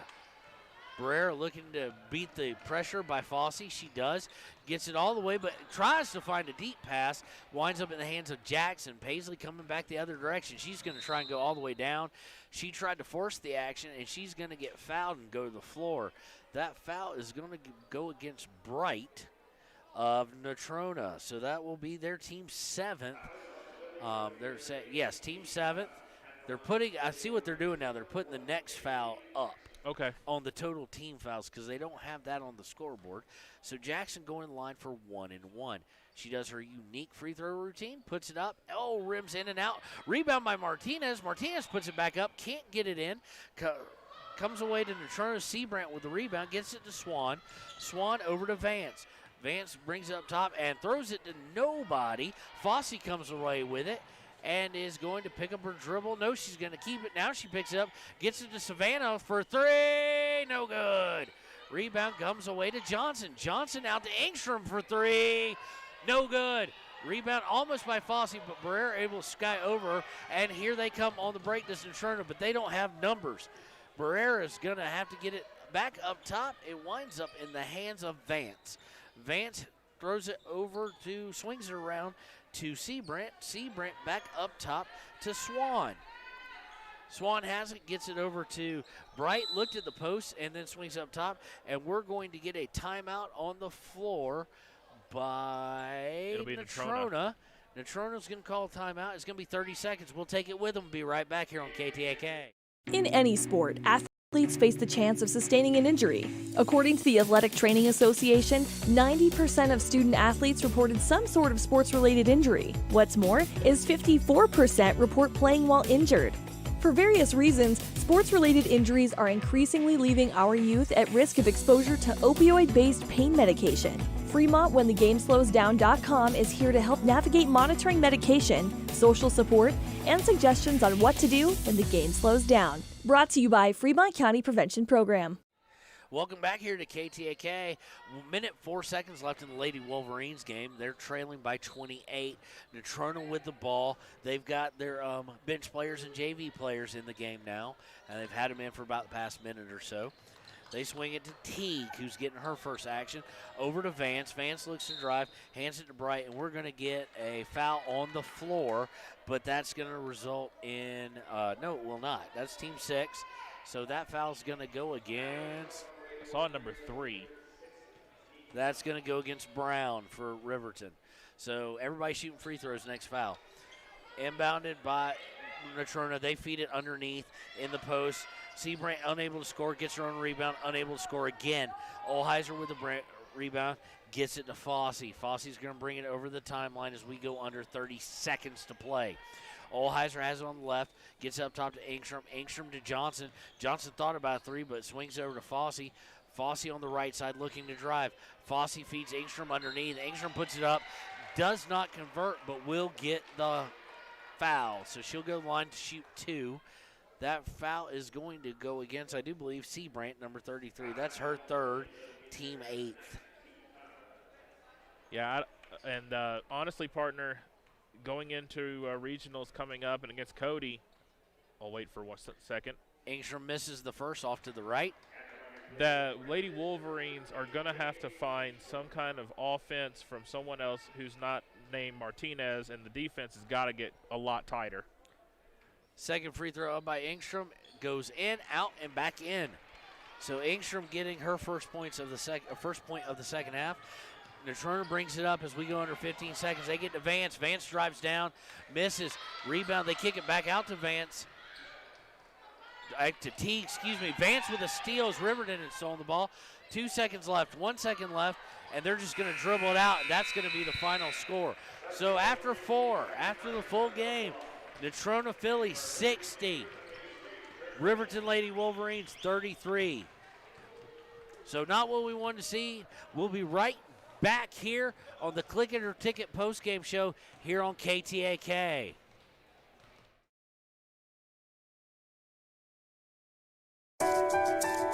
At Teton Therapy, our people make the difference.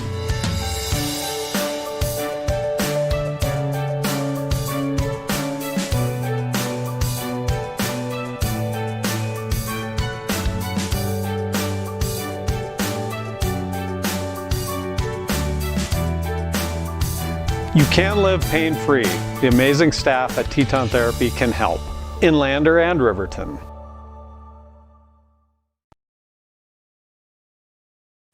During winter storms, it doesn't take long for roads to turn slick. Snowfall is often accompanied by high winds, and blowing and drifting snow can make it difficult to see the road. Speed limits are based on dry pavement conditions and good visibility. Be ready to reduce speed and increase following distance. Crashes are twice as likely to happen when it's slick out, and it's usually because someone is driving too fast for conditions. Remember, when there's ice and snow, take it slow. This message is brought to you by WyoToday. Welcome back to the Click It or Ticket postgame show here on KTAK. Not what we wanted to see, maybe a little bit of what was expected as the Natrona Phillies beat your Lady Wolverines 60-33. Riverton did a good job in the first quarter staying tight with it, but last couple minutes of the first and then the second quarter, it was all Lady Phillies.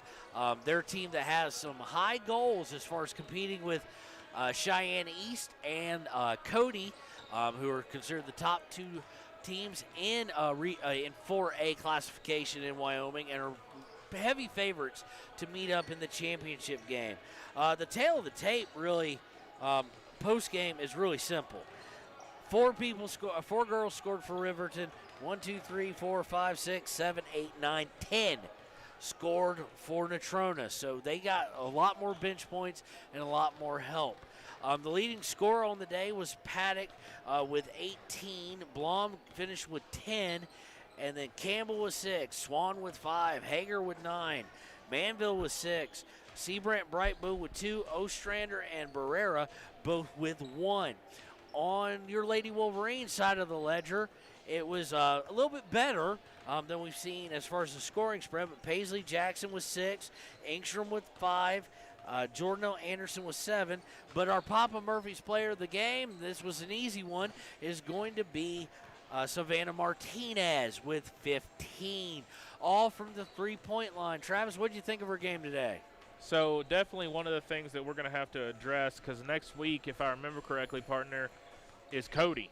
And so it goes from bad to worse if you're the Lady Wolverine. So one of the things that has to be addressed and has to get taken care of is the unforced turnovers. That is something that cannot happen against this Cody team that's going to be coming up on the road. They're playing at Cody, by the way, for those who were not aware of that. So this is not going to be an easy next game for the Lady Wolverines. Savannah Martinez had a great game, 15 points. It's good to see her back in the offensive column. But now it's going to be really, really hard because the game before regionals is the best team, I think, coming out of the 4A West. All right, well, that's going to do it for the Click It or Ticket postgame show.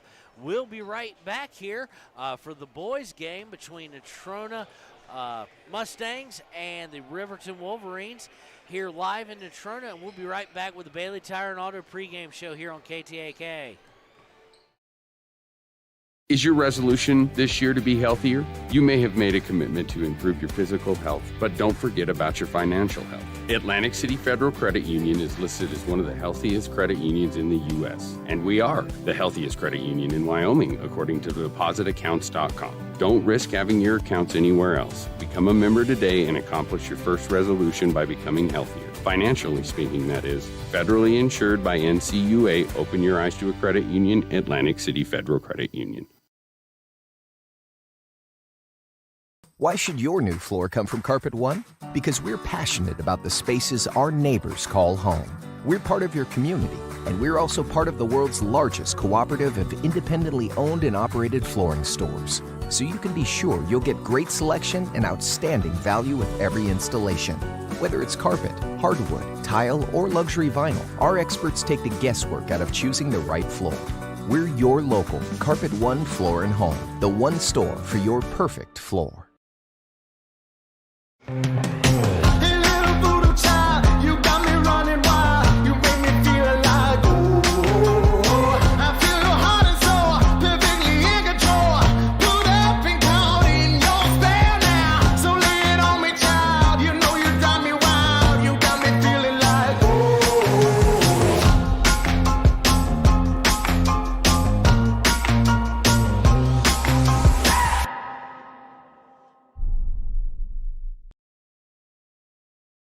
Gotchi Rehabilitation and Wellness knows what it means to be on top of your game. For over 60 years, Gotchi has led the field in providing physical therapy, occupational therapy, and wellness in Thermopolis and their facilities in Worland, Basin, Cody, and Shoshone. Whether you're recovering from an injury, deconditioned, post-stroke, or just looking to take control of your health, you'll find years of dedicated experience paired with personal care at Gotchi Rehabilitation and Wellness. Learn more at gotchi.org. Your car or truck is an investment. When it needs repairs, you need someone you can trust to do the job right. Take it to Gunners Automotive. They repair all makes and models of cars and trucks, from oil changes to brakes, tires, and more. Gunners Automotive, 856-2288. Riverton's Hampton Inn & Suites is proud to sponsor our youth athletics in Fremont County.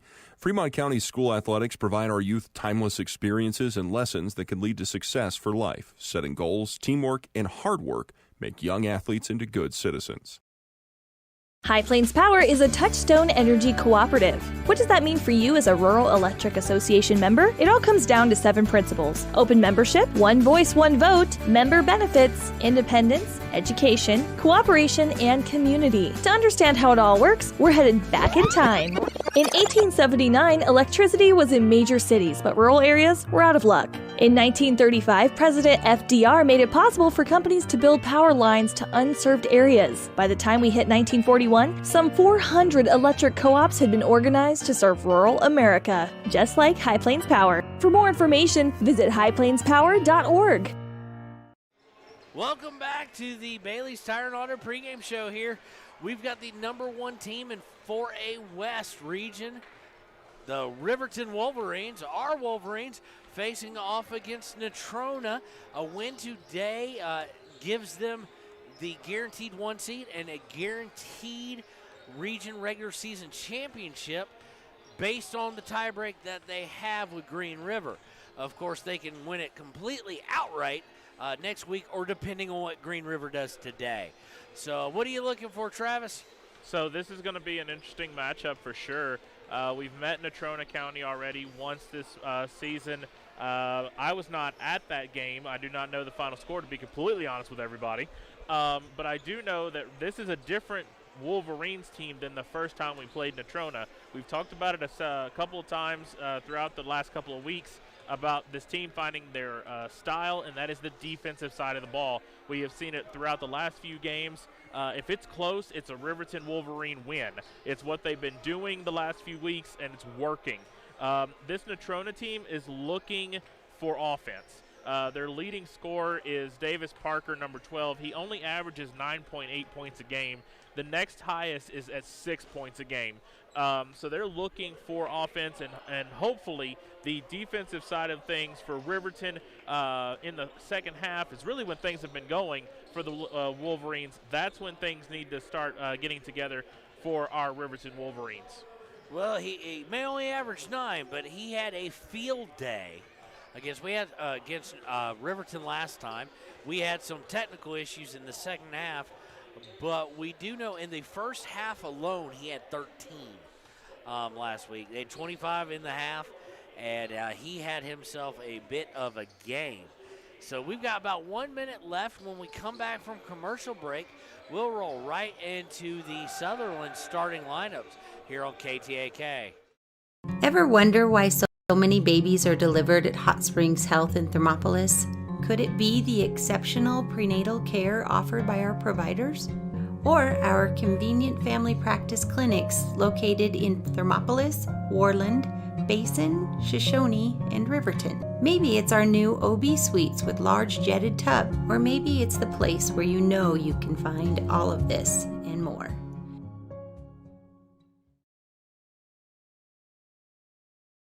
Hi, this is Terry Banker. I'm minister at New Hope Christian Church in Lander, Wyoming. We want to support the kids of this area academically, athletically, and spiritually. Our address is 630 Mount Hope Drive. Come to Sunday school at 9:30 and our worship service at 10:45. Former University of Wyoming quarterback Josh Allen is worthy of Wyoming.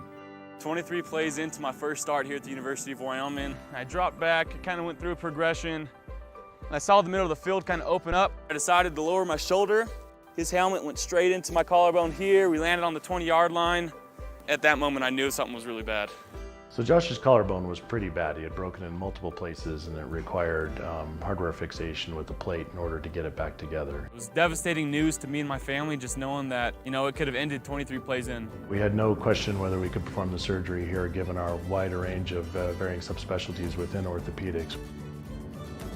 I would recommend Premier Bone and Joint Centers. The thing that made me feel really comfortable with them was they made it feel like your own family. I think he'll have no problem performing in the NFL. His rehab and his recovery done very well, and I don't see any restrictions on him whatsoever. They want the best for you, and they won't steer you wrong. Let us show you why we're worthy of Wyoming. Hi, this is Tyler Watson, your local State Farm agent. I'm a proud sponsor of Wolverine Athletics and all of our student athletes here in Fremont County. Youth sports are a great way to build future skills that help our kids succeed in life. Teamwork, leadership, time management, and how to perform under pressure can all be learned on the field and in the gym. Good luck to each and every one of the student athletes. Go Big Red! Tyler Watson State Farm, 618 East Washington Avenue in Riverton. Call 856-4118 or visit insuringriverton.com. Like a good neighbor, State Farm is there. Welcome back in your Sutherland starting lineup.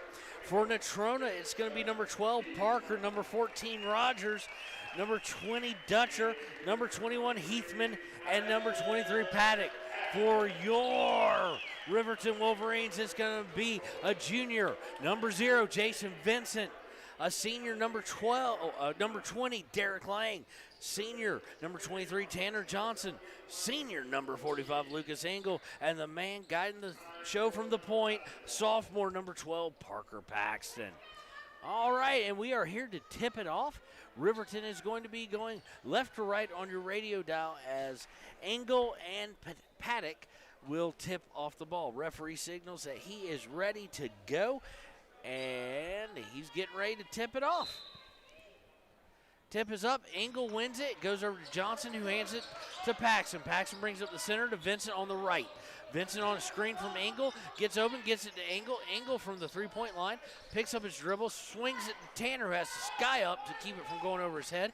He drives, kicks it to Lang outside. Lang brings it back up top to Paxson. Paxson thought about it, then picks up, gets it to Vincent. Vincent looking to drive the baseline, tries to, gets cut off, gets it to Engel. Engel looks to drive down the middle, a little floater is no good. He gets his own rebound and is going to throw it all the way away, and it's going to be over and back as Paxson touches it.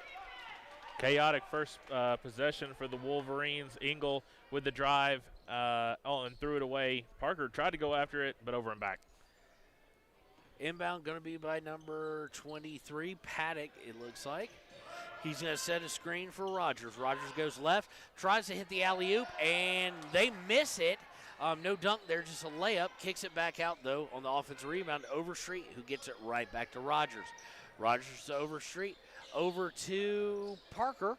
Parker back up to Overstreet, I do believe. No, not Overstreet, to Paddock. Paddock drives. He's guarded by Engel. He does a spin move, shakes Paddock just enough, shakes Engel just enough, and scores. Nice move there by Paddock, a little look and go. Press by Natrona, and we're going to get a quick foul as Paxson was trying to get Lang over the timeline. That foul is going to be against number 14. That is Rogers. That's their first. That's his first, team first for Natrona. Johnson going to inbound it from the right side of the court, gets it to Paxson. Paxson brings up, hands it to Vincent. Vincent looks to drive, gets cut off, gets it to Tanner. Tanner brings it up top again and hands to Paxson. Paxson guarded by Rogers, looking to break him down. Hands it to Vincent. Vincent looking to drive again, has to get it to Engel. Engel on the baseline, brings it up, feeds Vincent on the post. Vincent looks to turn, hands off to, and tosses it out to Paxson from deep. Bam! Nice in and out move there by the Wolverines. Nice shot there by Parker Paxton. 3-2 Riverton with 6:16 to play. 6:16 to play in the first quarter. Rogers has it, gets it over to Overstreet. They go inside again to Paddock. Paddock cut off by Engel. They have to toss it back outside. Heathman has it, swings it all the way up top to Rogers, and they'll reset the offense. Rogers over to Overstreet. Overstreet with it on the right side. Back over to Heathman. Heathman back over to Paddock. Paddock for three. Leaves it short. Rebound comes to Lang. Riverton looking to break. Riverton hits Tanner. Tanner cannot control the pass. Gets it to Paxson. Paxson back out to Johnson for three. No good. Paxson with the offensive rebound. Gets it to Vincent, who will shoot from way downtown. No good. Rebound by Rogers of Natrona. They're looking to break now. Gets it up to Parker. Parker feeds the post again. Two goes up. That's Overstreet, and he's now in the game. He's going to get fouled. So the foul is going to go against Tanner Johnson. Tanner Johnson. That'll be his first, team first, but it is going to send Overstreet to the line for two shots. Chance for Natrona to take the lead. Referee gets him the ball. Takes one very slow dribble, two very slow dribble, three, four. We'll keep going. Overstreet puts it up, and it's in and out, no good. Overstreet a 66% free throw shooter. So Overstreet backs away from the line, comes back up. Let's see if he takes those four very slow, deliberate dribbles as part of his routine. He does indeed. Stops, sets, puts it up, and misses it. No good. So Riverton still with a 1-point lead, 3-2. Paxson, Vincent with the rebound, gets it all the way over to Paxson. Paxson hands it to Johnson. Now they're in the half court. Vincent with it on the left side, gets up to Paxson. Overstreet goes for the steal, and they're going to get Overstreet with the foul, and the coach of Natrona not thrilled with that one. I held my breath there for a moment because I thought they had called it on Parker, and I didn't know who that was going to be on because there was a lot of contact there. So 5:09 to play in the first. Still 1-point lead for Riverton. Inbounded by Johnson to Paxson. Paxson brings it to the top of the key. Looks to set the offense. He goes left. He looks to drive down the middle, or drive from the left. He gets it back up to Engel. Engel hands it to Paxson, back up at the top of the key. Paxson looking to break down his defender, can't. Gets it to Johnson, who goes inside to Vincent. Vincent inside to Lang. Lang goes under the basket, puts it up, and in and out, no good. Had a good look, couldn't finish. And Vincent's definitely going to get called for a foul there. No! They're going to say no foul, even though a lot of contact there, and you know the Natrona coach is now fuming. Yeah, he had a little word with the referee as they took the long walk down. That was, Vincent just stood there and just took it. So ball out of bounds, goes over to Riverton, and we've got Hauk checking in the game for Lang. Lang with a smile from Coach Sheets telling him, hey, sometimes they just don't fall, as he did have an open look. Gabrielson in as well. He is in for Johnson. Breaking down is Paxson. He breaks down the defense. He drives, puts up a floater. No good, but he's going to get fouled. So Parker will go to the line for 2 shots. Foul is going to go against number 20. That is going to go against Dutcher. That's going to be the 3rd team foul. Parker with the ball, takes a couple dribbles, puts it up, and good. I love Parker's just intensity in every game. He's so quick off the ball. He's so quick on the dribble, and he takes no time on free throws. So right now, Paxson 4, Natrona 2. Paxson now 5. So 5-2, Riverton, all from the point guard, the sophomore point guard. And Natrona with trying to figure out an offense. So now we've got Parker's come out. Derek DeVries has checked in for your Wolverines. So let's see how this works out for them. Paddock with the ball swings it over to Parker. Parker gets it up top to Dutcher. Dutcher looking to go inside, cannot. 2-3 zone being shown by your Wolverines. Rogers with the ball goes to his right. Now they feed the post, and they're going to get Jason Vincent with an over the back there on the post to the interior. So that's going to be Jason's first, team's second.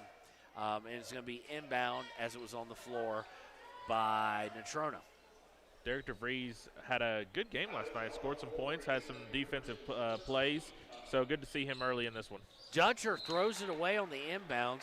They'd gone to a man-to-man defense at Riverton, and it totally fluxed them, and it's going to be a turnover just as it's harmlessly thrown out of bounds.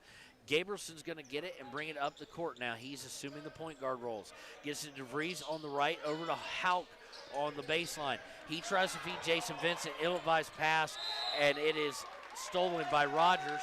Rogers does have to save it from going out of bounds, and he does so by throwing it off Vincent's leg. Vincent having a discussion with the official, as is Bo Sheets. I didn't see any contact there, so no telling what that discussion is about. Rogers is going to bring it into the front court. He's hounded by DeVries. He goes left, gets it up top to Parker for 3. No good. Paddock left all alone for a rebound. Not sure why he didn't go right back up with it, but he pulled it out, kicks it out to Heathman. Heathman for 3. No good. I think they're going to get Dutcher for over the back there. They do. There was a lot of contact down there. Feels like it's like a mile away from us, but turnover nonetheless. Ball in the hands of the Riverton Wolverines. And honestly, partner, 3:36, 5-2. This is a Riverton basketball. I mean, this is a Riverton basketball game. It's a low-scoring affair. Defense is playing. This is what we want. Dutcher gets called for his second foul. That's going to be the team 4th. Gabrielson's going to bring it into the front court. He's going to look to break down his defender as he hands it to DeVries. DeVries drives all the way in and hits a floater good. Nice look there by Derek DeVries. Nobody really stopping the ball for Natrona. It's quickly 7-2. Although Rogers looking to make, does the same thing to DeVries, drives the lane, beats his man up and good. I got to see a little bit of tape on Rogers. He is kind of like our Vincent. He is the defensive juggernaut. Johnson breaks down the offense. He's going to slide that pivot foot. They're going to call a walk. And Johnson again with the official looking at him, shaking his head. He's got to watch that. He's got to calm down a little bit. His foot definitely drugged because we heard tennis shoe on wood, that squeak, go all the way across the court. Absolutely. So Paxton's going to come in for Vincent. He's switching out defensively with DeVries. And it looks like we're still in a man-to-man. Inbound by Natrona. Rogers brings it up, says a quick word to Parker. Their Parker, not ours. Rogers swings it over to Dutcher. Dutcher hounded by Gabrielson. Gets it over to Parker on the left side. They feed the post. Kick it back out to Rogers. Rogers looks to get it over to Dutcher. Dutcher to Parker on the post. He looks to drive baseline. He does. Beautiful move by the young man there from Natrona, and he scores an easy 2. 7-6, 2:30 to play in the first quarter. Pressed by them. They're actually pressing Paxton, and they are going to be slightly successful. They got a tip on the pass, but DeVries got it, gets it to Johnson. Johnson goes baseline. He looks to put it up and in. He misses. Overstreet with the box out and is able to get it.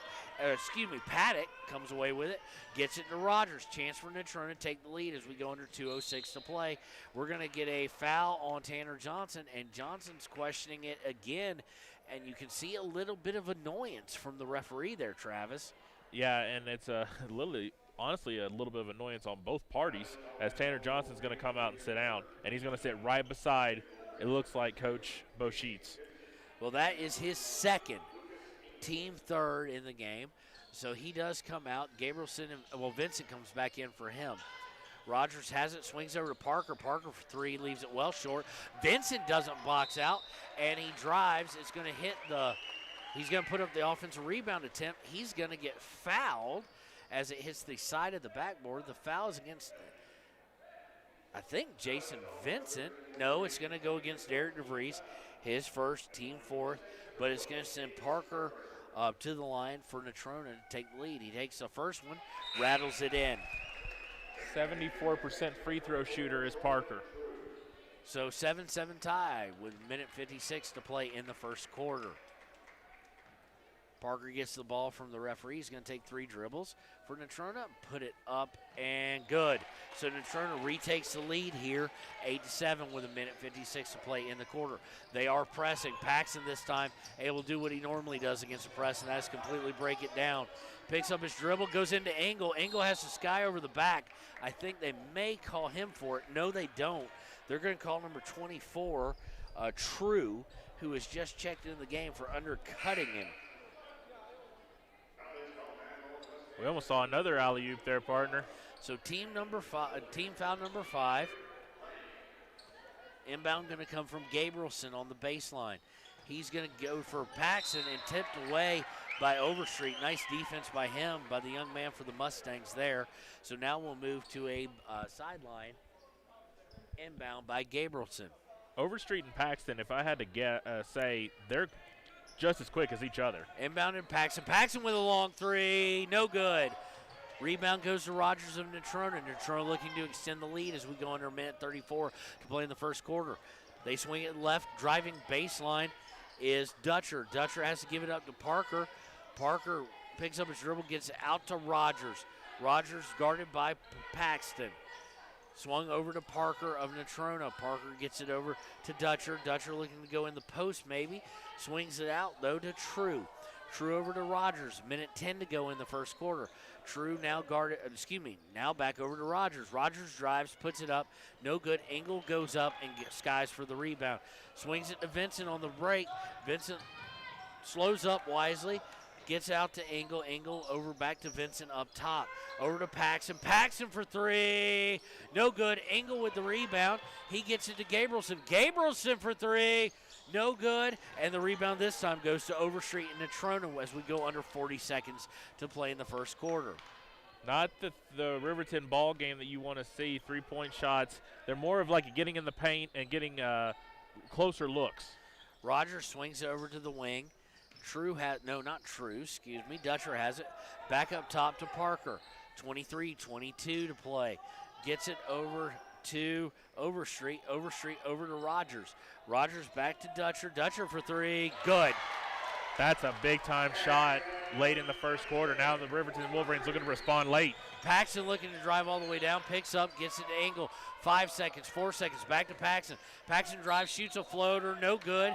And they're going to call a block against Overstreet on that. That's going to be his second, team 6th. So Paxton going to go to the line with the chance. They're going to say that's number 3 against Dutcher. So that's team 3rd. 1, 2, 3.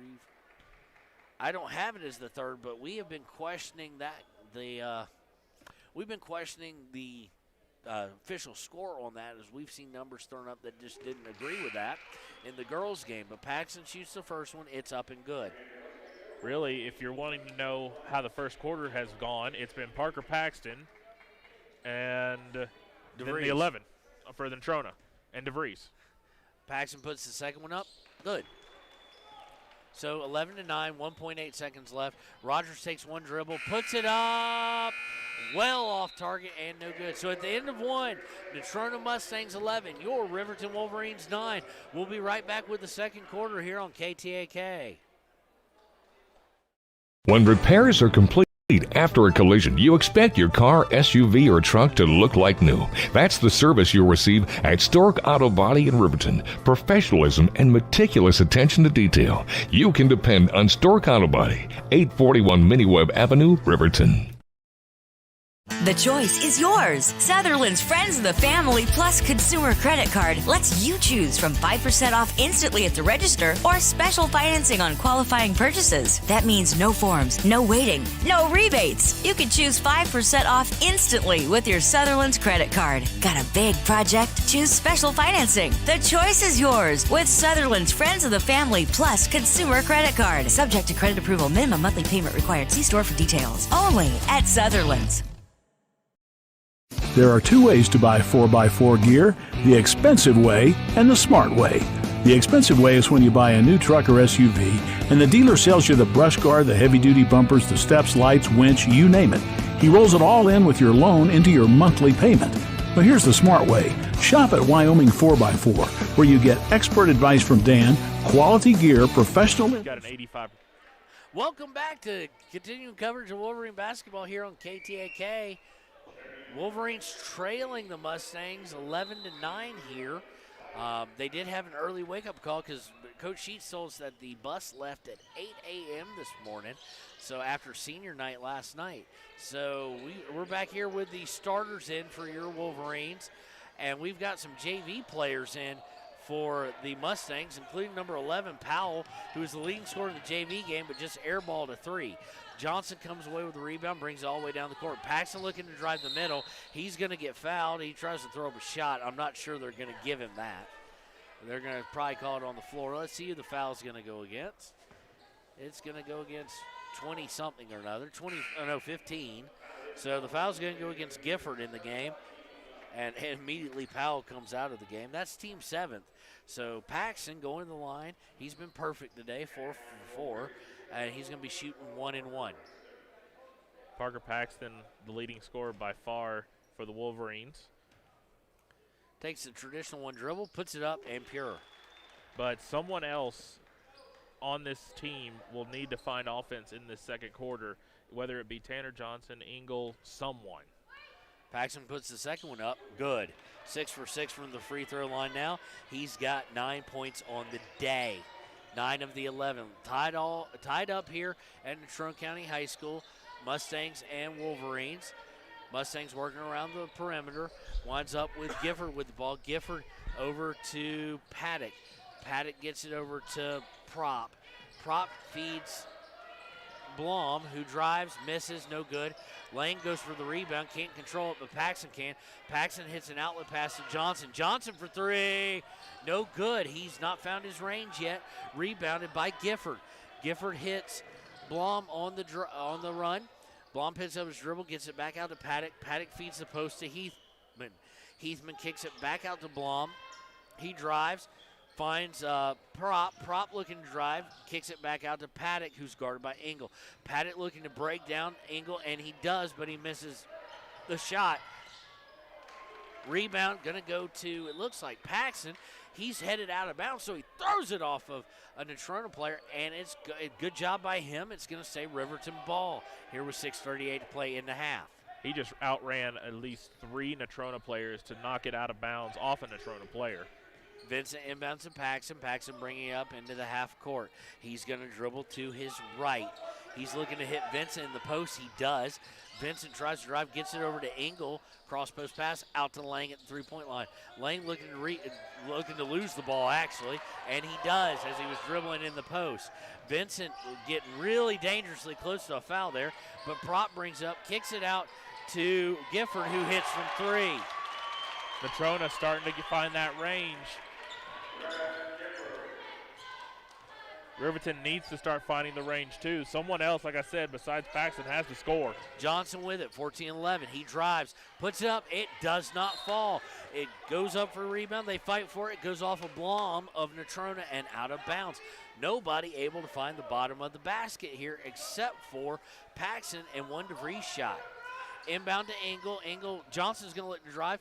Goes up, puts it up, and no good, but there's also a charge against Johnson, and sometimes that is a fault of his, and that's his third foul, team fifth.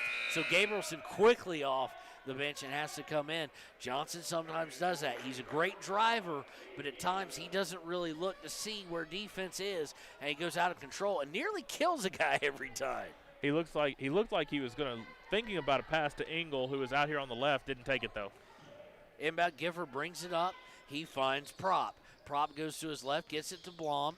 Blom drives across the free throw line, picks up his dribble, has to get it to Paddock. Paddock looking to break down Engel again.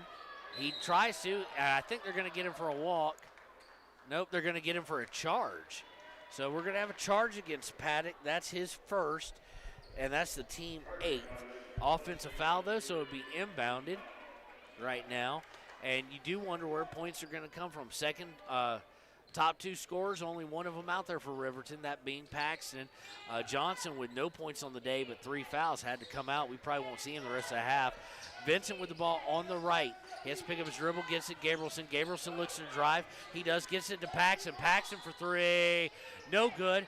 Lang fights for the rebound, gets it to Vincent, who saves it from going out of bounds. He looks to drive.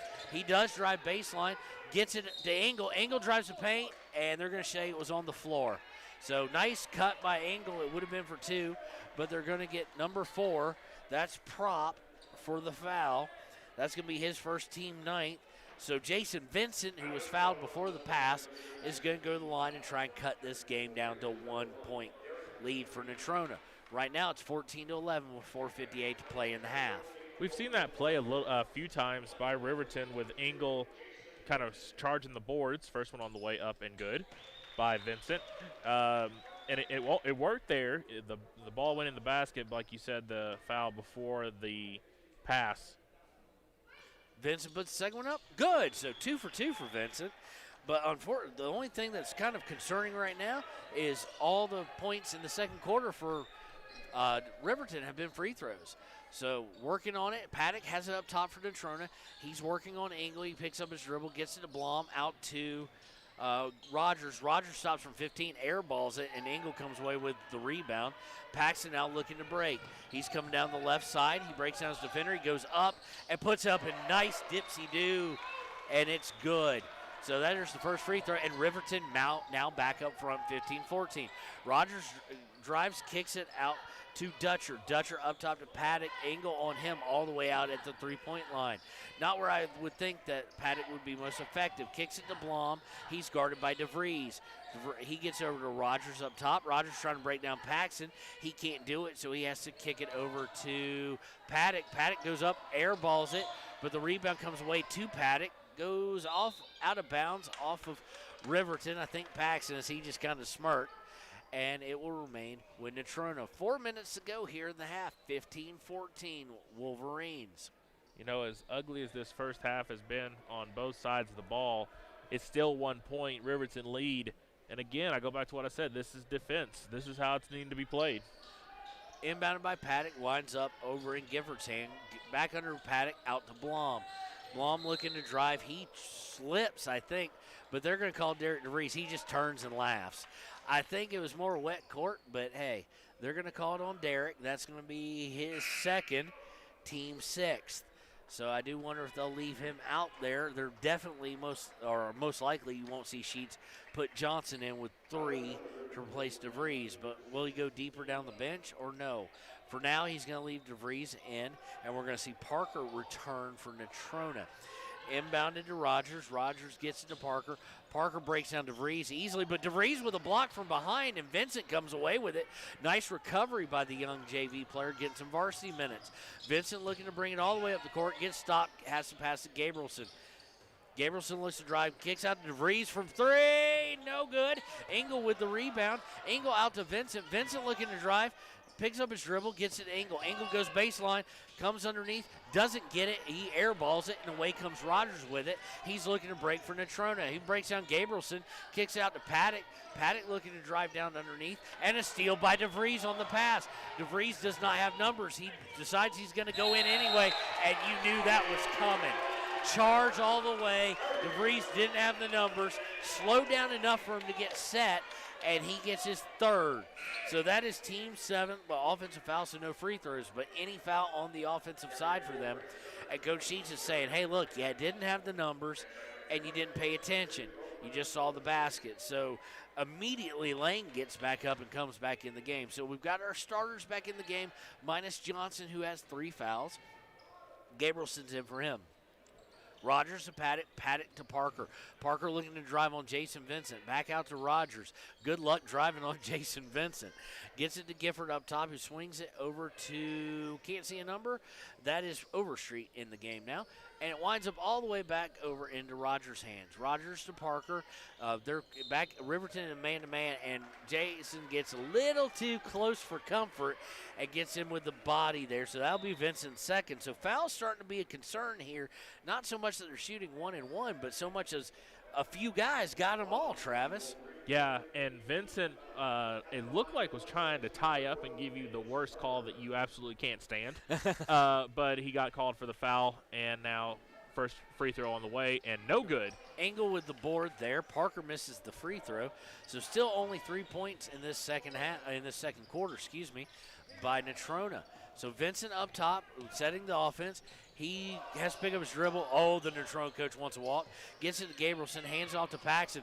Engel sets the screen, and Overstreet nearly ran him smack over. Paxton pulls it back up to Lang. Looks like Engel trying to post up, but Lang goes to Vincent. Vincent to Gabrielson. 2:08, 2:07 to play. Thrown away by Cade, and away comes Parker. He's going to stop and pop from 15. It's going to go in and out. Gabrielson with the rebound.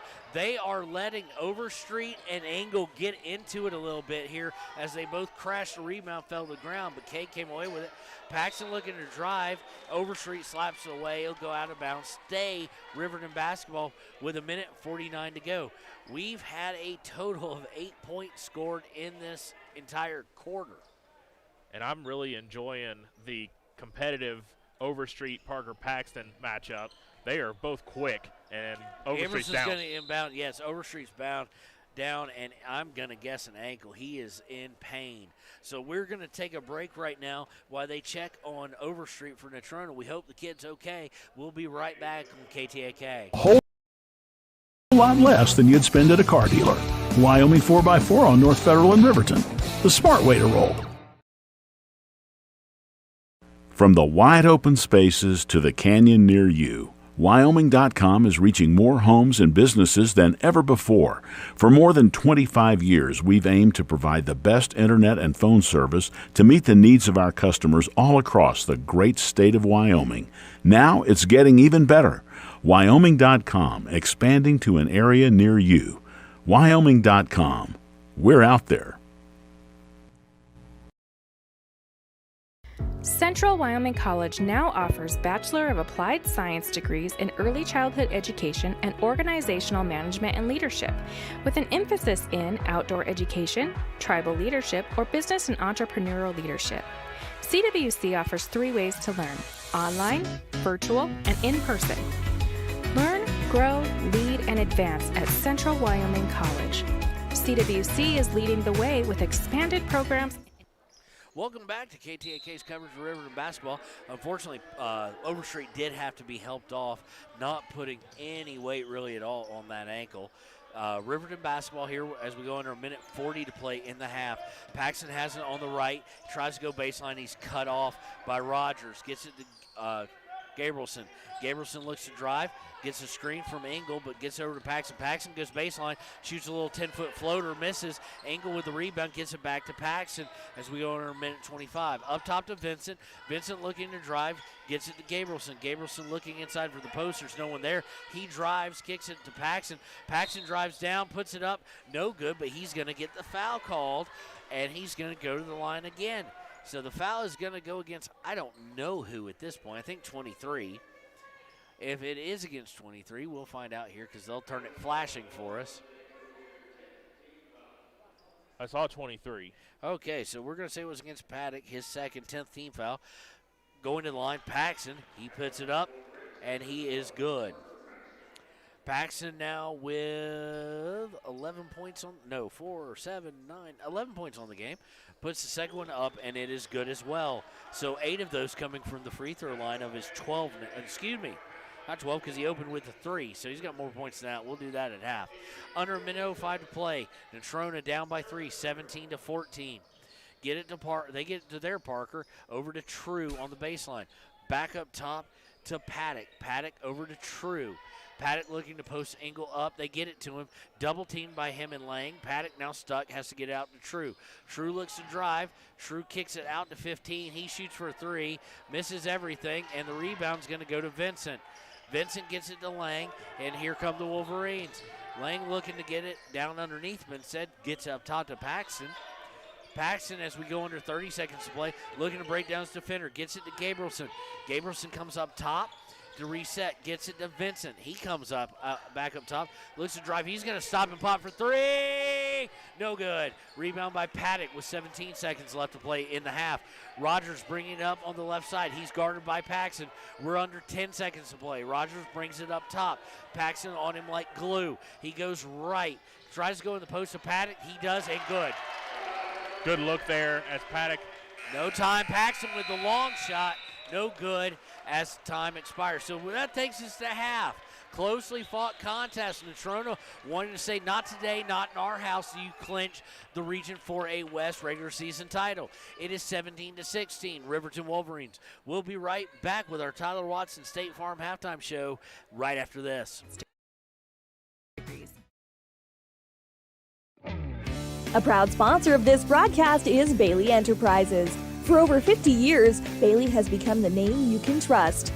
With Pit Stop Travel Centers, you can fuel up and stock up on trip snacks at locations all over Fremont County. You can also put your trust in Bailey Tire and Auto for service to keep handy for those times when your luck runs out on the road.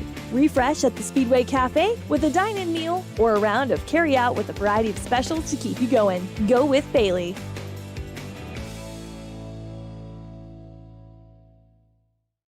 It may be winter, but some days it kind of feels like spring. Makes you want to go for a drive, kick a few tires, and see all the latest cars and trucks up at Frontline Motors. Frontline Motors has a wide selection of quality used vehicles, from cars to SUVs to trucks, and they're all priced to move. One of them is right for you. Is your next car or truck waiting at Frontline Motors? There's only one way to find out. Drive up Airport Road, take a test drive, and make it yours. Then join the hundreds of other folks who say, I got mine at Frontline. Frontline Motors. Why should you choose Lander Medical Clinic or Western Family Care for your health care? In addition to 4 locations in Fremont County, they also provide telehealth. Telehealth can be your go-to answer when you're out of town, on the road, or just can't get to urgent care. All you need is a good internet connection. To schedule a telehealth appointment, call 332-2941 today. That's 332-2941. Lander Medical Clinic and Western Family Care. With telehealth, they're putting your health first every time. Riverton Vision Center offers comprehensive eye health exams, highly trained staff, and a large selection of fashion eyewear and sunglasses. Dr. Frazier, Dr. Hinkle, Dr. Ballard, and Dr. Davis offer over 70 years of experience. Call Riverton Vision Center at 856-9451 to schedule an appointment today. Want access to local news, sports, events, and more? Download the WyoToday app. Now available on all platforms. Stream your favorite radio station, submit something to buy, sell, or trade for deals on the dial, or view contests and special coupons. Better yet, the WyoToday app is the best way to access free HD video of Fremont and Hot Springs County athletics. It's all at your fingertips. Head to your app store or visit WyoToday.com to download the WyoToday app now. When you purchase your car, Do you know if you got the best payment possible? The answer is probably no. Oftentimes, your loan is packed with additional charges that can drive your monthly payment higher than it should be, costing you thousands of dollars more for your car. Hi, this is Patty, and here is your second chance to get the payment you deserve. Visit Atlantic City Federal Credit Union today for a courtesy loan review. We've helped our members save money by refinancing their vehicle with us. Now it's your turn. Open your eyes to a credit union. Atlantic City Federal Credit Union. Welcome back to the Tyler Watson State Farm Halftime Show here on KTAK. It's a barn burn. Well, it's not really a barn burn because that implies a lot of action. It is a slow, methodical, low-scoring game that has been dominated by two teams playing really good defense and, quite honestly, some pretty poor shooting from both teams. It's 17-16 at the half. Your Wolverines with the lead by 1. We've got some scores from across the region. Thermopolis girls just decimated, let's be real. 63-20 by Douglas. The Thermopolis boys right now trailing by 9, 39-30 against Douglas as well. And this is an important matchup, is it not, Travis, for seeding in the upcoming 2A West? Actually, it'll be the 3A West. Okay. With Lander Valley. Lander Valley on the girls' side, I believe, is going to be. I don't think they're going to be any lower than the 2 seed. I'm not sure if they're going to get the 1, if they have the 1 seed yet. The Thermopolis girls will be the 4 seed more than likely. For the boys, it's really still up in the air. They've got to win against Douglas, and then they've got to win one more game, and I don't know who that's against, to be able to get the 3rd or 2nd seed. I don't think they'll get the 1st, but I think 2nd or 3rd is definitely right there for them. Okay, so they need to get some wins so that they don't just keep falling and find themselves a harder path to try and reach the state tournament. All right, at half for the Natrona Mustangs, they've got 5 guys who've scored, nobody more than 2 baskets, and that being Paddock, who has 4, Parker also with 4 for them. Then Dutcher and Gifford with 3, Rogers with 2. On the Riverton side of the score sheet, it's very lopsided. DeVries and Vincent, 2 guys not necessarily known for scoring, both have 2. Vincent's both coming from the line. And then Paxton has 13. But oddly enough, only 3 field goals hit by Riverton. DeVries with one of those. Paxton with a long bomb from 3 and a 2-pointer. And all the rest, 10 points coming from the free throw line, predominantly from Parker Paxton. So it's kind of been that kind of game. It's been physical. We have seen a young man in Overstreet go down for Natrona. We hope he's okay. But it's been that kind of physical battle. Yeah, this has been a low-scoring affair. It's been ugly. The points are not coming for either team, really. And honestly, we've seen a game like this before when they played against Star Valley. Star Valley and Riverton, I believe, had less than 20 points going into the half, and then Riverton decided in the 3rd quarter to really turn up the offense. So we hope to see that in this 3rd quarter. We've talked to Coach Sheets before, and he said that the 3rd quarter is really their quarter, you know, so we're going to see how that plays out, because really the offense has not been there unless your name is Parker Paxton. So it's going to be interesting to see. And even then, the offense really hasn't been there. It's just getting to the free throw line. It's been very physical. We hope nobody else gets injured. We'd love to see Overstreet back on the court. I highly doubt it, but, you know, it may have just been a real quick twist, and now he's feeling better. So we hope the best for him, and we hope he gets feeling better. We'll be right back with the second half action as the Tyler Watson halftime show comes, State Farm halftime show comes to the end here on KTAK. Hello, I'm Janice K. Bradley, and I'm here to tell you the miracle that Fremont Therapy did in making it possible for my left hand to ever work again. I went to the orthopedic surgeon with this broken hand, and that's when he told me that it would not bend again. So I was really discouraged. Mitchell is the hand specialist, and so he's the one that worked and got me where I could bend my hand. The atmosphere is so friendly and professional, which is a combination you don't always get. For more information, visit FremontTherapyGroup.com. Hi, this is Tyler Watson, your local State Farm agent. I'm a proud sponsor of Wolverine Athletics and all of our student athletes here in Fremont County. Youth sports are a great way to build future skills that help our kids succeed in life. Teamwork, leadership, time management, and how to perform under pressure can all be learned on the field and in the gym. Good luck to each and every one of the student athletes. Go Big Red! Tyler Watson State Farm, 618 East Washington Avenue in Riverton. Call 856-4118 or visit insuringriverton.com. Like a good neighbor, State Farm is there.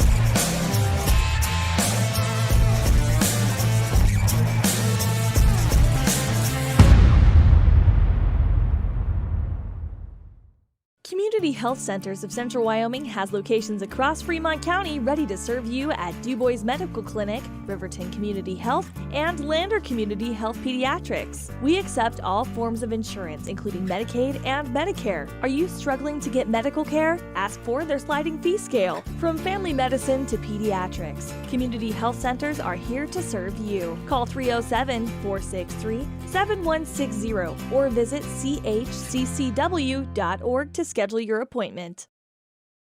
In any sport, athletes face the chance of sustaining an injury. According to the Athletic Training Association, 90% of student athletes reported some sort of sports-related injury. What's more is 54% report playing while injured.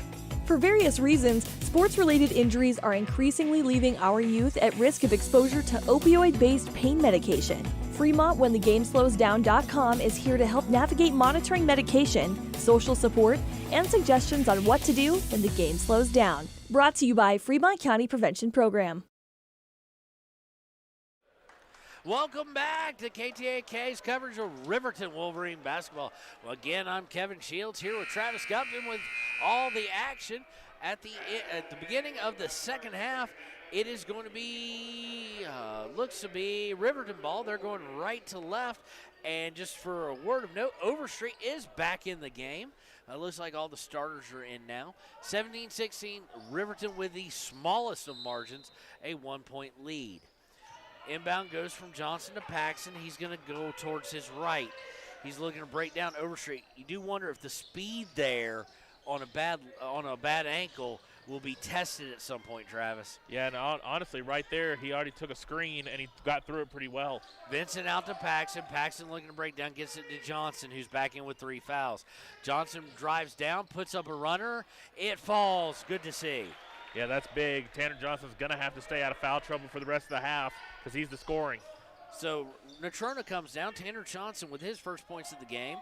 They get it back up to Rogers. Rogers looking to set it, gets to Overstreet. Overstreet over to Parker. Overstreet dives down to post up.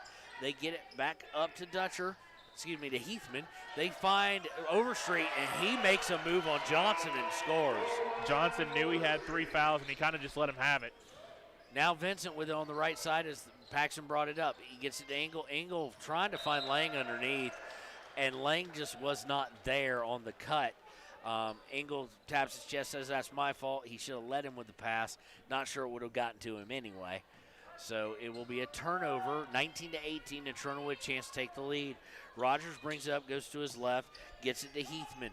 Heathman looking to break down Lang over to Parker. Parker. Parker inside to Heathman. Heathman looking to turn. He does, has to kick it out to Paddock. Paddock's going to get called for a walk as he tried to work on Engel, and he threw in a little shoulder shiver there to tell Engel to watch his P's and Q's. We'll have to keep an eye on that. Things were getting a little physical earlier, but it was between Engel and Overstreet, and then Overstreet got hurt, and we never saw anything come of it. Paxson brings it up to his left, gets it to Tanner.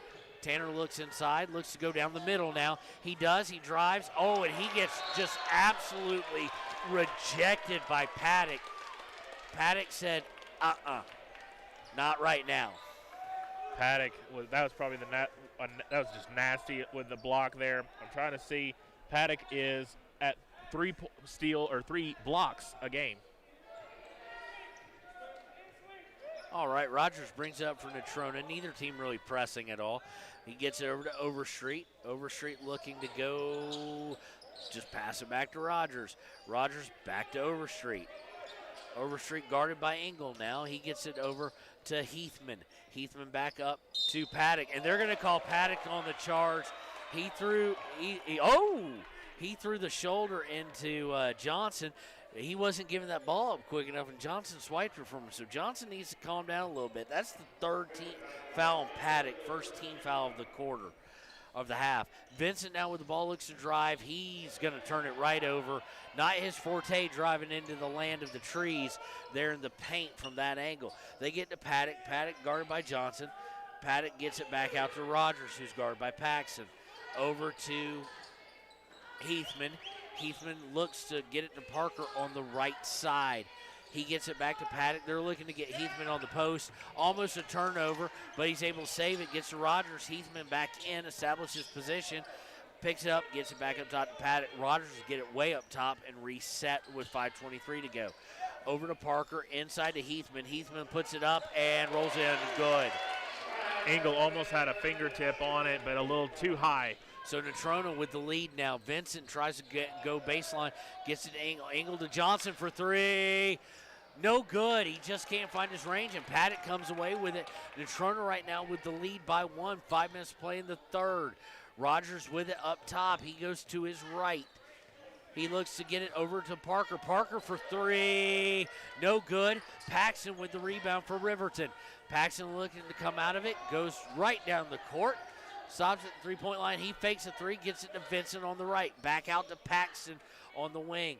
Over to Lang now on the right. Into Vincent in the post. Vincent stop out to Johnson. Johnson's going to shoot for three. No good. Shooter's going to shoot, but it's going to go out of bounds off of Engel, and Parker is down holding his ankle. He is not happy here at all either. So we've got another injury. We're going to take that timeout with him and hope that Parker, for Natrona, their Parker, is okay. We'll be right back on KTAK. At Teton Therapy, our people make the difference.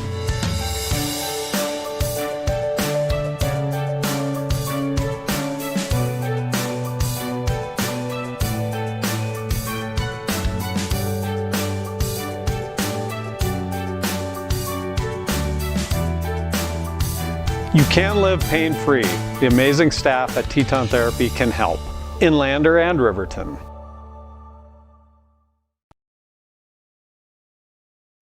During winter storms, it doesn't take long for roads to turn slick. Snowfall is often accompanied by high winds, and blowing and drifting snow can make it difficult to see the road. Speed limits are based on dry pavement conditions and good visibility. Be ready to reduce speed and increase following distance. Crashes are twice as likely to happen when it's slick out, and it's usually because someone is driving too fast for conditions. Remember, when there's ice and snow, take it slow. This message is brought to you by WyoToday. Is your resolution this year to be healthier? You may have made a commitment to improve your physical health, but don't forget about your financial health. Atlantic City Federal Credit Union is listed as one of the healthiest credit unions in the U.S., and we are the healthiest credit union in Wyoming, according to depositaccounts.com. Don't risk having your accounts anywhere else. Become a member today and accomplish your first resolution by becoming healthier. Financially speaking, that is. Federally insured by NCUA. Open your eyes to a credit union. Atlantic City Federal Credit Union. Why should your new floor come from Carpet One? Because we're passionate about the spaces our neighbors call home. We're part of your community, and we're also part of the world's largest cooperative of independently owned and operated flooring stores. So you can be sure you'll get great selection and outstanding value with every installation. Whether it's carpet, hardwood, tile, or luxury vinyl, our experts take the guesswork out of choosing the right floor. We're your local Carpet One Floor and Home, the one store for your perfect floor. All right, welcome back to KTAK's coverage of Riverton Wolverine basketball. Parker has been helped off, not our Parker, Natrona's Parker, has been helped off the floor, not putting any pressure on the ankle. Looked to be in much more pain than Overstreet, but we don't want to speculate farther than that, so I doubt we'll see him again. It is their ball, though, as it went out of bounds. Paddock with it now on the left side of the court as far as they're going left to right on your radio dial. Gets it out to Overstreet, back to Paddock. Paddock looking to get it to Heathman inside, just can't. Gets it over to Blom, and Heathman is going to try and get a pass, and he's going to be fouled by Derek Lang. Derek Lang has a word or two for the official. He didn't think he went through him, but we've got a great angle of that foul. And what's funny is Derek Lang heard you and looked right up at you after you said that. After I said Timeout on the floor. It's going to be full timeout. That is Derek Lang's first, team first of the game. It's going to be a full timeout. We'll take it with him here on KTAK. You got me running wild. You make me feel alive. I feel your heart and soul, perfectly in control. Put up and count in your spell now. So lay it on me, child. You know you drive me wild. You got me feeling like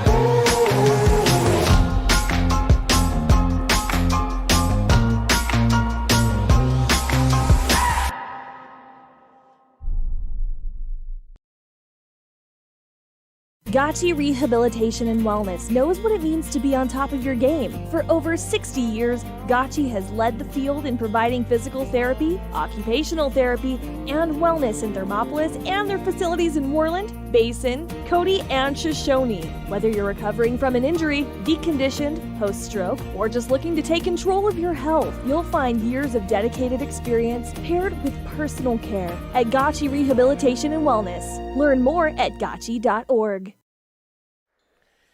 All right, we're back on KTAK. Riverton trailing Natrona 20-19 with 4:07 left in the third quarter. Inbound after the Derek Lang foul goes to Dutcher. Dutcher has to kick it out to Rogers. Man-to-man defense by the starter, still in from Riverton. Rogers misses a floater as he goes in. Vincent comes away with the rebound. They're going to trap him, but Vincent gets it to Paxton. Paxton's going to bring it over the timeline. He's guarded by Blom. Paxton looks to break him down, gets it to Tanner Johnson, who's guarded by Paddock. Screen set by Engel. Johnson goes baseline instead, has to kick it back to Engel as he was stopped. Back all the way outside to Paxton as he looks to drive, gets it to Johnson. Johnson goes baseline again, and he gets it stolen. He steals it right back, goes up, no good, but he's going to draw the foul and go to the line. And right now, for a shooter like him who's cold, that might be the best thing. Yeah, that's what I was saying at the break there, partner, that honestly I just want to see him get a ball go in through the net. Heathman with the foul. That's his first. Team second. Tanner puts the first one up and good. So that's his third point of the evening, all coming in the third quarter. And that's good to see him get one. I'd like to see him get one more. Johnson puts the second one up, and it is short. Rebound by Paddock. 3:26 to play in the third and counting. We're all tied up. Heathman drives. He loses control of it. Johnson comes away with it, and he'll get it over to Vincent on the left. Vincent brings it up, gets over to DeVries, who's now checked in. Back out to Johnson. Johnson has it on the right wing. He looks to drive. He stops, pops from three. No good. Engel with a nice skying rebound. Gets it to DeVries, and they're going to get somebody fouling Engel there. Like to see Engel go right back up with that. He had a lane to do it. So that's going to go against 21. So quickly, Heathman played a whole first half with no fouls. He's quickly got two. That's the team third.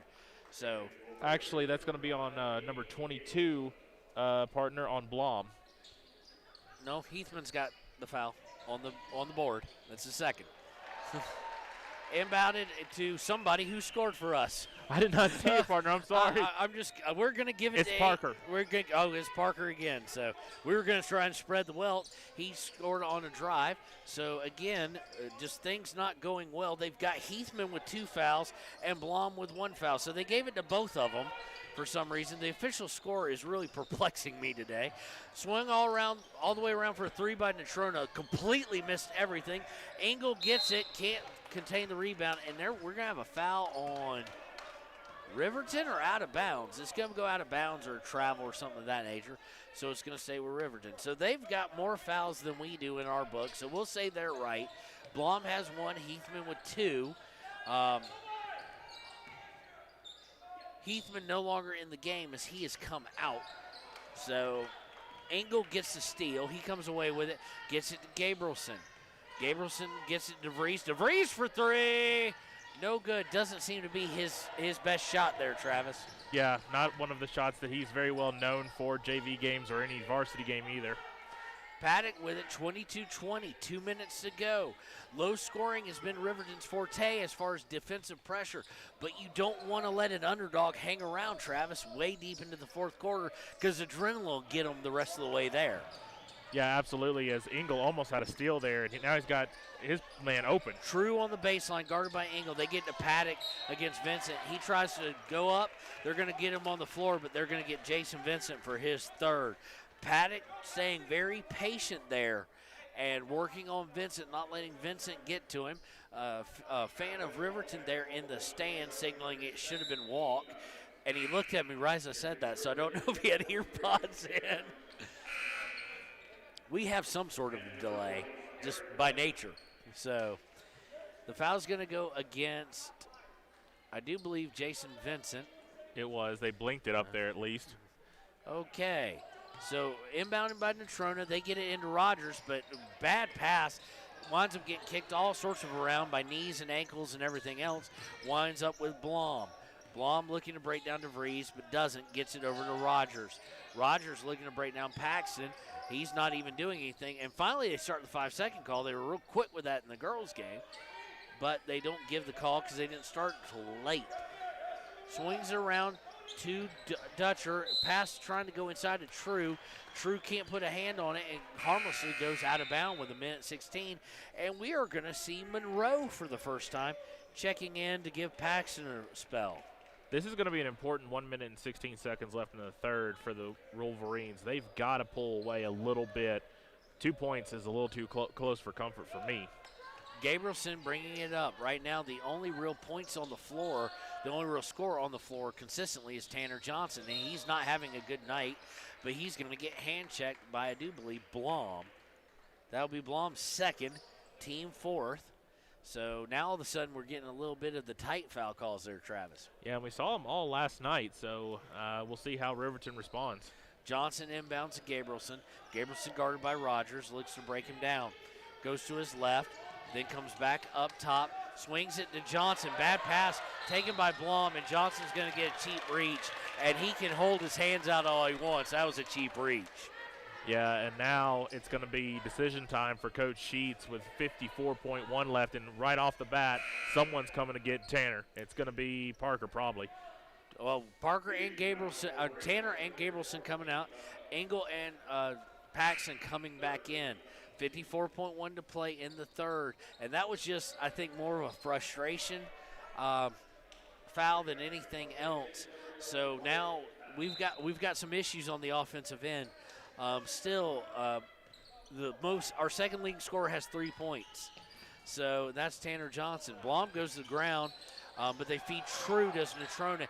Kicks out to Paddock. Paddock for three, no good. Paxton skies for the rebound, and here he comes leading the break. He's got Monroe on the left, DeVries on the right. DeVries to Monroe, nice work, and harm!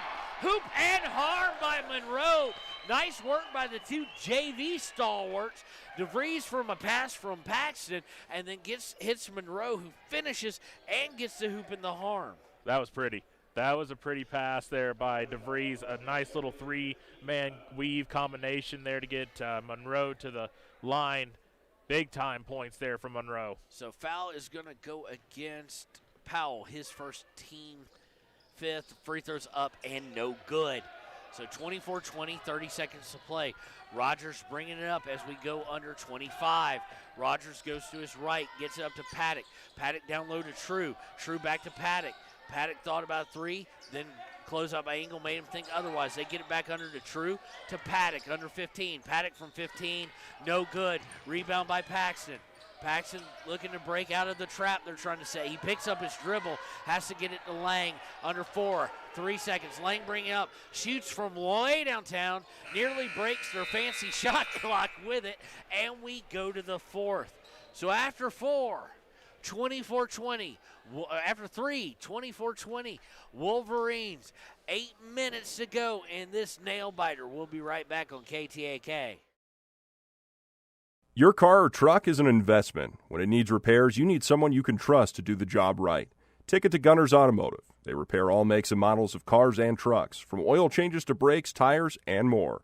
Gunners Automotive, 856-2288. Riverton's Hampton Inn & Suites is proud to sponsor our youth athletics in Fremont County. Fremont County school athletics provide our youth timeless experiences and lessons that can lead to success for life. Setting goals, teamwork, and hard work make young athletes into good citizens. High Plains Power is a Touchstone Energy cooperative. What does that mean for you as a Rural Electric Association member? It all comes down to 7 principles: open membership, one voice, one vote, member benefits, independence, education, cooperation, and community. To understand how it all works, we're headed back in time. In 1879, electricity was in major cities, but rural areas were out of luck. In 1935, President FDR made it possible for companies to build power lines to unserved areas. By the time we hit 1941, some 400 electric co-ops had been organized to serve rural America, just like High Plains Power. For more information, visit highplainspower.org. Welcome back to the fourth quarter of Riverton versus Natrona here on KTAK. Natrona's going to start with it. Riverton with the 4-point lead. This is low scoring at its finest, as nobody has more than 3 points for Riverton except for Parker Paxton, and 10 of those are from the line. Blom with it as Natrona starts with it, gets it to Paddock. They feed the post, and Heathman out to Blom. Blom from 15 misses. Paddock able to come away with the rebound, gets it back up to Rogers, and they reset as we go under 7:35 to play in the game. Rogers looks, gets it over to Dutcher for 3, no good. Rebound by Paddock, but they're going to say he fouled Engel there. I do believe they're going to put it on Paddock. We don't know, because generally when the ref shows the numbers, it goes against somebody else. It's against Paddock. So now decision time for them. Team leader, team foul number 6, 4th team foul for him. And no, they're saying he only has 3, so who knows. So 3 fouls on Paddock. Paxton with it, gets it to Vincent. Vincent looks to go baseline, feeds Engel. Engel going up with a shot, and he has his first bucket of the day. Well, he had one that got waved off early on, but yeah, first official points of the day.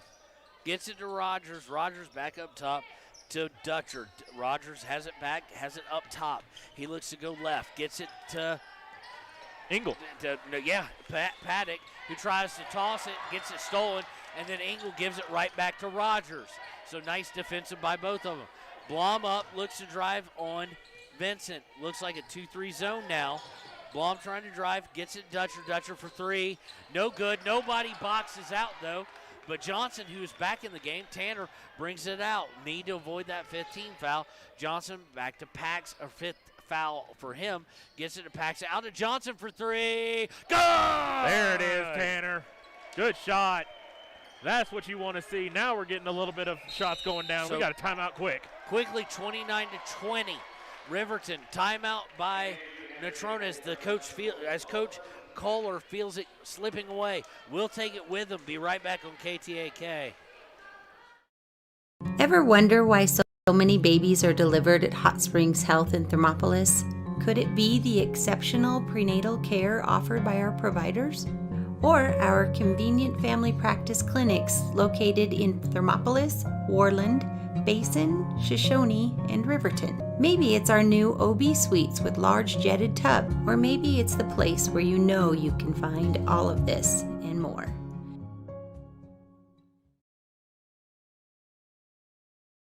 Hi, this is Terry Banker. I'm minister at New Hope Christian Church in Lander, Wyoming. We want to support the kids of this area academically, athletically, and spiritually. Our address is 630 Mount Hope Drive. Come to Sunday school at 9:30 and our worship service at 10:45.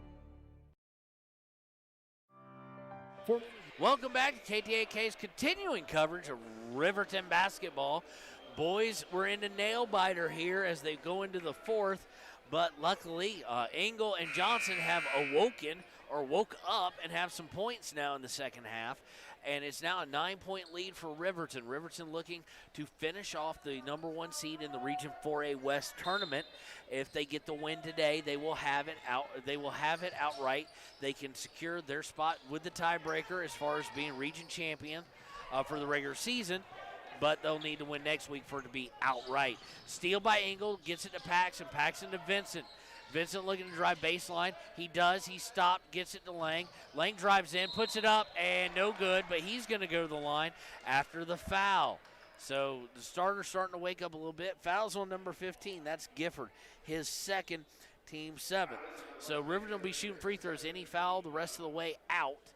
And Lang will go to the line looking for his first 2 points or first point of the game. Free throw is up and good. So big, now Lang, Engel, and Johnson have all woken up in the second half. They've got some points and now a 10-point lead as it's looking a little bit dire for Natrona. Lang gets the ball back from the referee, takes a couple dribbles, puts the second one up. It's off target. That's one thing we can tell from this angle is free throws on that end being off target. So Rogers with the ball for Natrona, bringing it down court as we enter less than 6 minutes to go. 30-20, your Wolverines. Rogers looking to drive, stolen by Lang. Not what Natrona needed, exactly what we want to have happen. He gets up to Engel, Engel to Vincent, Vincent to Johnson. Johnson's going to let the drive, but he traveled. He had the open three-point. He forgot to dribble as he took off. And so a golden opportunity to get this out to a 12 or 13-point game is missed. So Natrona still with some life in him as we go under 5:40 to play. 30-20 Riverton, 10-point game for the Wolverines. Rogers to Gifford. Gifford looks to drive, kicks out to Paddock. Paddock for three, no good. Blom goes up for the rebound, but he hits it out of bounds.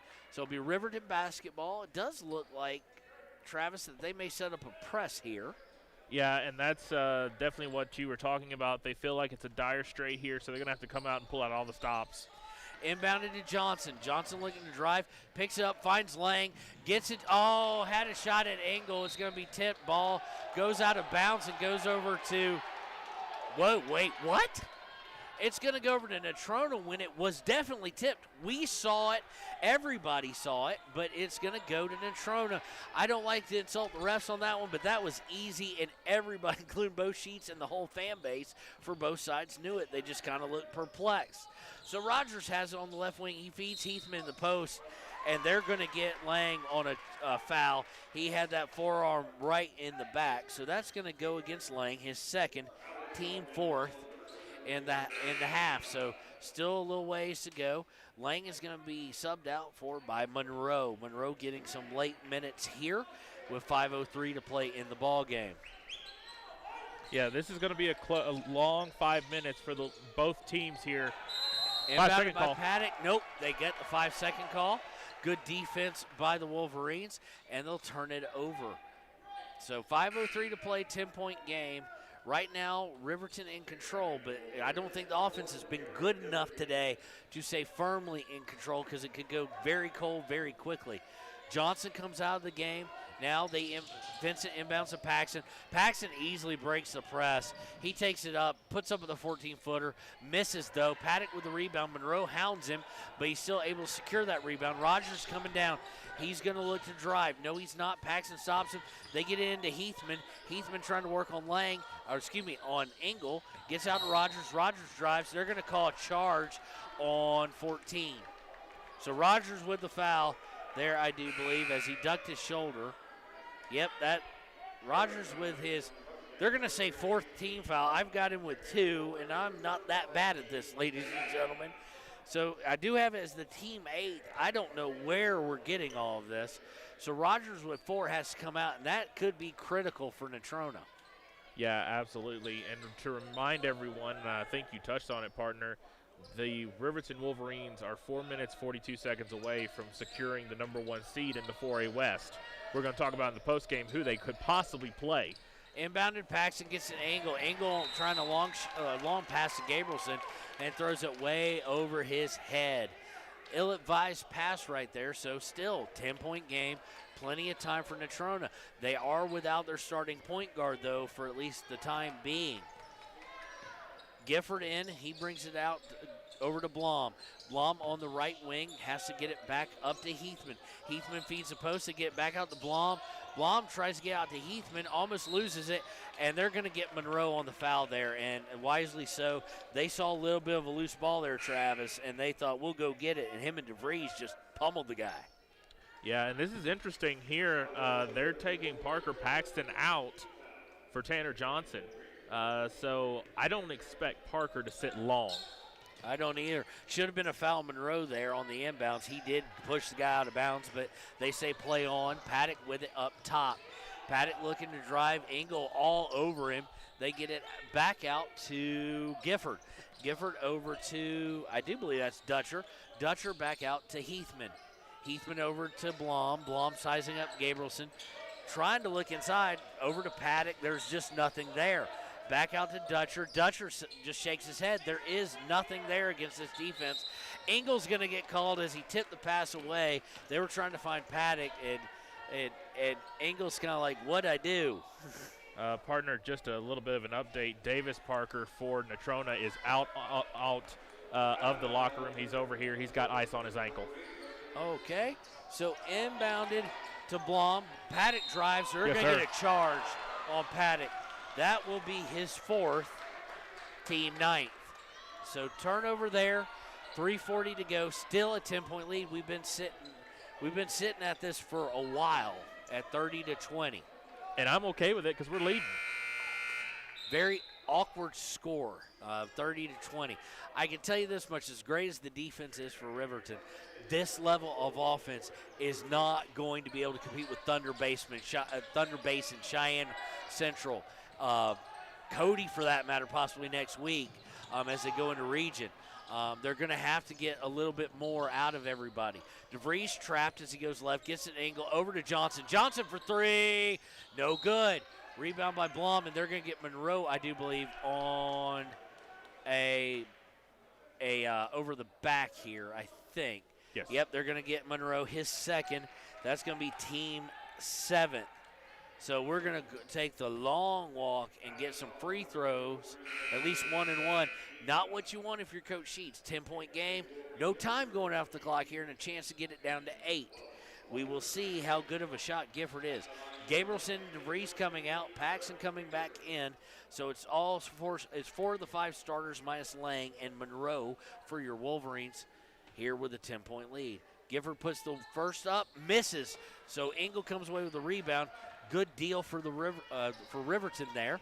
Paxton looking to bring it up, brings it up quickly on the right side. He goes back towards center, gets it to Vincent, almost loses it, but he's able to corral it down. He looks to drive, gets trapped, gets it back to Paxton. Paxton drives, shoots from 10, hits everything but the bottom of the net. It bounces out, and on the break is Natrona. Engel with a nice steal there, comes away with it, gets it to Paxton. So good fortuitous turn of events there. Paxton now looks to slow it up in the half court. He gets it to Johnson. Johnson on the right, drives baseline, puts a floater up, and good. That was a risky move because they had a defender there that could have got the charge. All right, so Natrona down 12, 2:34, 2:33 to play. Gifford with it up top. He's guarded by Paxton, hands it off to Dutcher. Dutcher to Blom. Blom drives, gets it out to Heathman. Heathman guarded by Monroe. Monroe with the steal, gets it to Vincent. Nice turn of events there. Good defense by Monroe. Paxton brings it over the timeline, passes to Vincent on the right. Vincent feeds Monroe underneath. He tries to back him down. They're a little bit bigger here than that JV, so he kicks it back out to Vincent. Sets the screen. He's not open. Gets up top to Paxton to reset. Paxton looking to break him down, gets it to Vincent. Vincent brings it, drives actually down the elbow to Engel. Engel from 18 feet, no good. Rebound by Dutcher. Under a minute 50 to play, 12-point lead. If Natrona wants to do something, they've got to do it now, and they've got to do it quick. Gifford with it up top, and we're going to have a timeout here by Natrona. We'll take it with them and be right back for the conclusion of this game here on KTAK. Josh Allen is worthy of Wyoming. 23 plays into my first start here at the University of Wyoming. I dropped back, kind of went through a progression. I saw the middle of the field kind of open up. I decided to lower my shoulder. His helmet went straight into my collarbone here. We landed on the 20-yard line. At that moment, I knew something was really bad. So Josh's collarbone was pretty bad. He had broken in multiple places, and it required hardware fixation with the plate in order to get it back together. It was devastating news to me and my family, just knowing that, it could have ended 23 plays in. We had no question whether we could perform the surgery here, given our wide range of varying subspecialties within orthopedics. I would recommend Premier Bone and Joint Centers. The thing that made me feel really comfortable with them was they made it feel like your own family. I think he'll have no problem performing in the NFL. His rehab and his recovery done very well, and I don't see any restrictions on him whatsoever. They want the best for you, and they won't steer you wrong. Let us show you why we're worthy of Wyoming. All right, welcome back for the final minute and 42 seconds here on KTAK of Riverton Basketball. Rogers is back in. Tanner Johnson, of course, in for the finals. Doesn't matter if you're not out there at this point. They're not going to get Paddock with the block. They're going to call that on Engel, and Engel just can't believe they called him on it. It's going to be his second, team 8th. So Paddock going to the line. There was a shoving motion there, but we'll go with it. Unfortunately, right now this offense has got to find its keys for Riverton because they're looking at Cheyenne Central, you said. And Cheyenne Central, good team who we upset at home during the Stranigan. So obviously there are still more games to be played, but as it looks right now, the 4A East, Central is number 4. Paddock hits both of those free throws to make it a 10-point game with 1:36 left. So True is going to come in for Gifford now on the defensive side. It looks like Natrona is going to go big on the floor with the exception of Rogers. So Engel going for the home run ball, baseball pass. Engel able to get it, and it goes right off, Lang goes right off his hands and out of bounds, and Sheets just shakes his head as if that's not what this is designed for. So I'm confused as to what just happened. We're getting offensive for defensive substitution. Gifford coming in for True with 1:36 left. They're going to roll the ball in. Rogers finally picks it up with 1:34 and counting to go. 10-point lead. Hand it off to Gifford. Goes to Blom. Blom drives to the center. Gets to Rogers. Rogers for 3. Good. Rogers, big time shot there. We're not done yet, partner. 1:24 left. Timeout on the floor. 25-32, 7-point game. We're going to take this timeout with them. We'll be right back on KTAK. Hi, this is Tyler Watson, your local State Farm agent. I'm a proud sponsor of Wolverine Athletics and all of our student athletes here in Fremont County. Youth sports are a great way to build future skills that help our kids succeed in life. Teamwork, leadership, time management, and how to perform under pressure can all be learned on the field and in the gym. Good luck to each and every one of the student athletes. Go Big Red! Tyler Watson State Farm, 618 East Washington Avenue in Riverton. Call 856-4118 or visit insuringriverton.com. Like a good neighbor, State Farm is there. And we're back here on KTAK. 1:24 to go in this, I won't call it a barn burner, a tight game because it's low scoring as can be. 32-25 was 10 points, was 12 points about 30 seconds ago. And Natrona has brought it back down to a 3-possession game with 1:24. They're in the full court press. It was a turnover last time. Inbounded by Engel. They get to Vincent. Vincent's going to lose it, and it's going to go out of bounds. Who's it off of? It is off of, it looks like it's going to be called off of Natrona. So you really need to be careful with your ball handling here and not give any easy turnovers. This time Engel gets it into Paxton, exactly who you want. They're going to look to trap him, so he gets it to Vincent. They're going to look to trap up to Engel. Oh, they had up to Lang. Engel was driving down. Could have been another alley-oop, but wisely just kept it up top. And see, this is why I don't get out in Natrona. Coaching should tell you right now that you foul Jason Vincent even though he's 2 for 2. You do not send Parker Paxton to the line because that's exactly who Coach Sheets wants going to the line in this situation. Yeah, absolutely. Parker Paxton, I think, and again, I don't have the stat sheet in front of me. He does. But I think he's got 13 points from the line. He hits everything. That's his 9th free throw. Okay. He's 9-4-9, so we just jinxed him. I didn't. I'm sure his percentage is going way up today regardless. Second one up and on the way, and it's more pure than the first one. So he's got 17 points now on the day, does Parker Paxton. And we're going to get a full timeout. So we're getting to pay all sorts of bills today. So we'll be right back here on KTAK. When repairs are complete after a collision, you expect your car, SUV, or truck to look like new. That's the service you'll receive at Stork Auto Body in Riverton. Professionalism and meticulous attention to detail. You can depend on Stork Auto Body, 841 Miniweb Avenue, Riverton. The choice is yours. Sutherland's Friends of the Family Plus Consumer Credit Card lets you choose from 5% off instantly at the register or special financing on qualifying purchases. That means no forms, no waiting, no rebates. You can choose 5% off instantly with your Sutherland's credit card. Got a big project? Choose special financing. The choice is yours with Sutherland's Friends of the Family Plus Consumer Credit Card. Subject to credit approval. Minimum monthly payment required. See store for details. Only at Sutherland's. Welcome back to KTAK's coverage of Riverton basketball. I do apologize. I just realized we didn't have the scoring clock up at all for this second half, maybe the whole game. Minute 04 to play, 25-34. Riverton with the 3 and the 4 in their score, so a lead of 9 and the ball.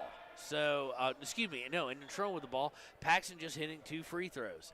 So we're going to see here. They've got Vincent up top, does Coach Sheets. Probably just partner so they can't roll the ball in and take up just some freebie. Make them use some time the whole time. So he's going to fake like he's going to run up there and press, and then he's going to drop back, exactly what he does.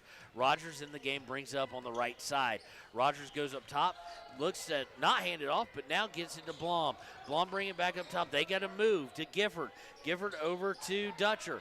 Dutcher goes inside to Paddock, out to Rogers. Rogers for 3, leaves it short. Engel with the rebound. They're going to look to foul him, and they do. I don't know who they're going to get on this. I think it's going to be it doesn't matter. It was Paddock or Rogers, I do believe, right there. And that will be, it's against 23. That should be his 5th. It is, and he is disqualified. It's also the team 10th, so double bonus here for Engel. I don't have in front of me, partner, Lucas Engel's free throw percentage. That may be a good thing, so I don't jinx anything. Yeah, so Engel going to take a couple dribbles, puts the first one up. It looks off target. It is off target, slightly to the right.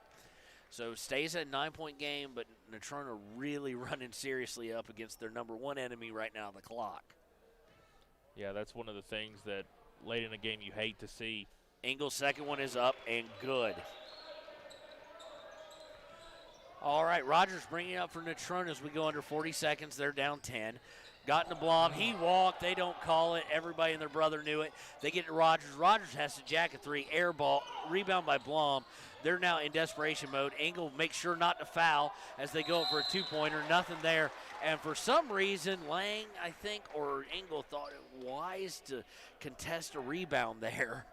And they're going to get a foul. That foul is going to go against Engel. It's going to be his 3rd, team 9th. So you would have liked to have seen him just go, here, have the 2. Right. To keep that clock moving, but it really doesn't matter at this point. Blom's free throw is up and on the way and good. That's his first point of the day for Natrona. Makes it 35-26 with 25.4 left in the game. That's only his 8th free throw attempted in the season. He has played a lot today. Second one up and good. So he's got 2 points in the 4th quarter. 25.4 is 35-27, 8-point lead, but you know fouls are coming. So how can you get it to Paxton or to Johnson? You're probably 2 best shooters on the court right now. They almost foul Paxton before he can get off the block, and it's a long foul, and that is starting to get kind of iffy. Things are getting a little chippy. Paxton had been thrown to the ground. Now Engel goes down hard on his tailbone, and that foul is going to go against I didn't catch it. 15 maybe? Yep, it's going against Gifford. That's his. They're saying second now, yet they had 2 up there already, so I'm completely confused. But double bonus doesn't matter. Engel's going to the line to shoot 2.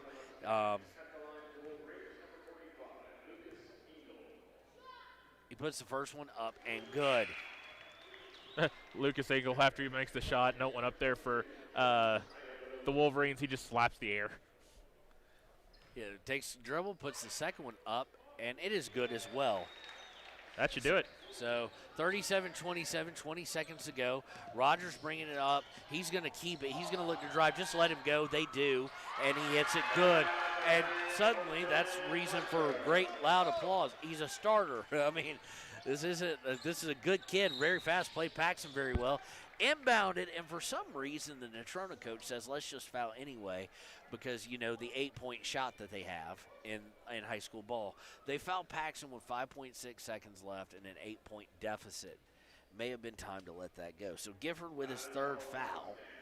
And Paxton going to the line, going to see if he can make free throw 11 and 12 here on the day.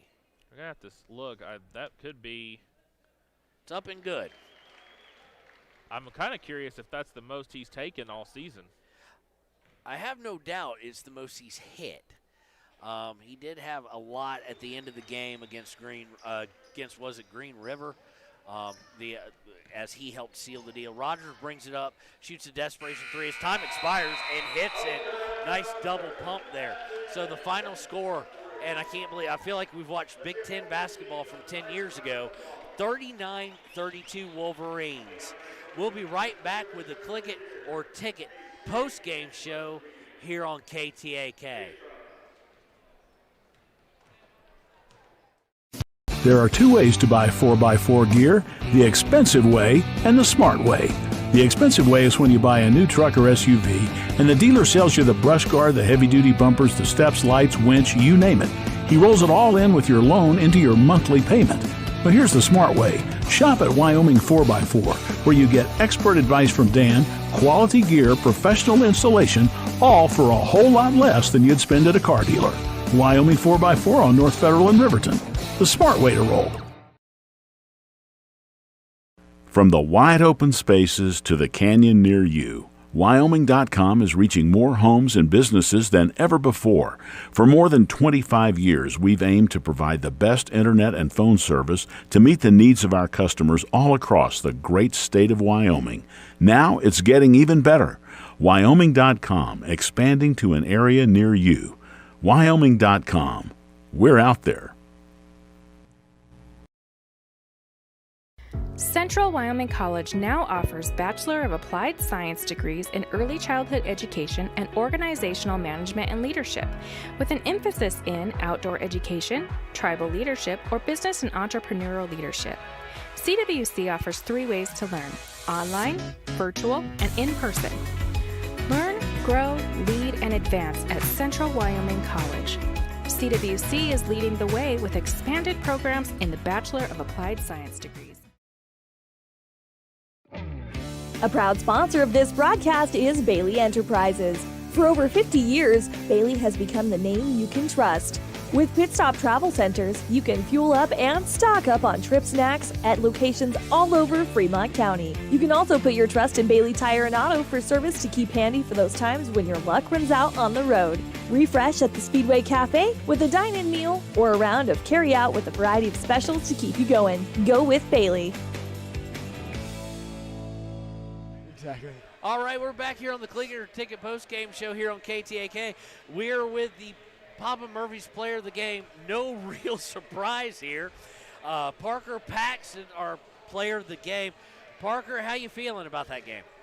Feeling pretty good. I was really happy that I was able to knock down the free throws. I think that was a big part of the game. But you know, just gritty wins like this. That's what makes a good team good, is winning these where we don't have our best stuff offensively, but still gut out a win. Yeah, and you say free throws. You had 19 points. 12 of those came from the free throw line today. It was a free throw shooting fest, especially. It was basically you versus them in the first quarter and just you from the free throw line. How do you feel knowing that Coach Sheets relies on you, especially down the stretch, that you, even as the youngest guy in the starting lineup, you're the guy he wants shooting free throws. He trusts you in the clutch to make those. Right. I mean, that's my job as a point guard, is taking care of the pressure down the stretch. But, I mean, Coach Sheets trusts all of us. It's not just me that he trusts at the free throw line. I think he trusts the entire team, and that's the great thing about this team. Well, I think, just so you know, I think you've now eclipsed 90% if our rough math was right. 90% from the free throw line, came in at 81%, but when you go basically 12 for 12, you're going to get the percentage up there. So how do you feel? Now you've got a little bit of a stretch. No Friday game coming up, but you are going to be traveling to Cody. Of course, they're going to be looking to get some momentum heading into the tournament just like you are. How do you prepare for that this week without kind of the normal routine that's been a Friday night game and a Saturday day game? You know, I think just a good mix of intense, hard practices, but also giving our bodies a break. You know, down the stretch, it really comes down to who's healthiest and who's playing the best. So And I trust Coach Sheets with that. He's always really good about real intense practices, but also days that, we give our bodies a rest and we'll be ready to go against Cody. All right, that's been Parker Paxton, your Papa Murphy's player of the game. We'll be right back with Coach Sheets in the Click It or Ticket postgame show here on KTAK. It may be winter, but some days it kind of feels like spring. Makes you want to go for a drive, kick a few tires, and see all the latest cars and trucks up at Frontline Motors. Frontline Motors has a wide selection of quality used vehicles, from cars to SUVs to trucks, and they're all priced to move. One of them is right for you. Is your next car or truck waiting at Frontline Motors? There's only one way to find out. Drive up Airport Road, take a test drive, and make it yours. Then join the hundreds of other folks who say, I got mine at Frontline. Frontline Motors. All right, welcome back to the Click It or Ticket postgame show on KTAK. We're here with Coach Bo Sheets after another victory. I feel like we drove down to Casper and a 1992 Big Ten game broke out, Coach. I'm glad you're correlating it to a Big Ten game and not a middle school girls game. So, I agree. It's it's been a consistent theme for us. I couldn't be more pleased or more proud of the boys for their defensive effort. Just kind of struggled putting it in, and so that's a fun conference. Opponent there where you can battle it out, and whoever can get a stop and then maybe one score will probably win and hit some free throws. So very pleased. Again, to beat Natrona 5 games in a row over the last few years is big for us as a program, and I'm just pleased with how the boys kind of gutted one out. How does it feel to know that in a tight game like that, you've got a point guard, several others who are good from the line, but your point guard now shooting roughly 90% or better from the free throw line after hitting 12 in a row today, to know that you've always got that option, especially if refs decide to call a tight game? Well, one thing we talked about is they're not always free. They're called free throws, but they're not always free. So when you can have players that are consistently knocking down our free throws, and we've actually been good at that of late in our late game situations. A lot of our guys, Parker played well today and shot the ball well, and gave us enough for us to get over that hump. Some of the other players have stepped up and hit free throws. Very pleased with just kind of our late game free throws. Now we just need to work on them all the time. So right now you just secured the #1 seed. We did, yep. Now you can get the outright region title basically next week, depending on what Green River did today. Right. We haven't heard yet. But how's this a little bit awkward week? Is usually it's Friday night game, either home or away, and then the next day we're home or away in the afternoon. This is just going to be an afternoon game. So how does the strategy or how does the planning change as far as what will you do on Friday night? Well, it's a long week, and we host regionals too, so we lose our gyms to practice in. So it's always a kind of a tough week just finding kind of normalcy in that week, because we've got to find different places and different times and all that good stuff. But it's fun to host that 2A regional in Riverton. There's some great teams that come, and so it's fun for our boys to get to watch those games. We'll practice after the tournament on Thursday, and then we'll kind of see what we do on Friday. All right. Well, once again, congratulations on the victory, Coach Sheets. Right, we thanks. appreciate him joining us on the Click It or Ticket postgame show. We'll be here to wrap it up from Casper here in just a few moments on KTAK. Why should you choose Lander Medical Clinic or Western Family Care for your health care? In addition to 4 locations in Fremont County, they also provide telehealth. Telehealth can be your go-to answer when you're out of town, on the road, or just can't get to urgent care. All you need is a good internet connection. To schedule a telehealth appointment, call 332-2941 today. That's 332-2941. Lander Medical Clinic and Western Family Care. With telehealth, they're putting your health first every time. Riverton Vision Center offers comprehensive eye health exams, highly trained staff, and a large selection of fashion eyewear and sunglasses. Dr. Frazier, Dr. Hinkle, Dr. Ballard, and Dr. Davis offer over 70 years of experience. Call Riverton Vision Center at 856-9451 to schedule an appointment today. Want access to local news, sports, events, and more? Download the WyoToday app. Now available on all platforms. Stream your favorite radio station, submit something to buy, sell, or trade for deals on the dial, or view contests and special coupons. Better yet, the WyoToday app is the best way to access free HD video of Fremont and Hot Springs County athletics. It's all at your fingertips.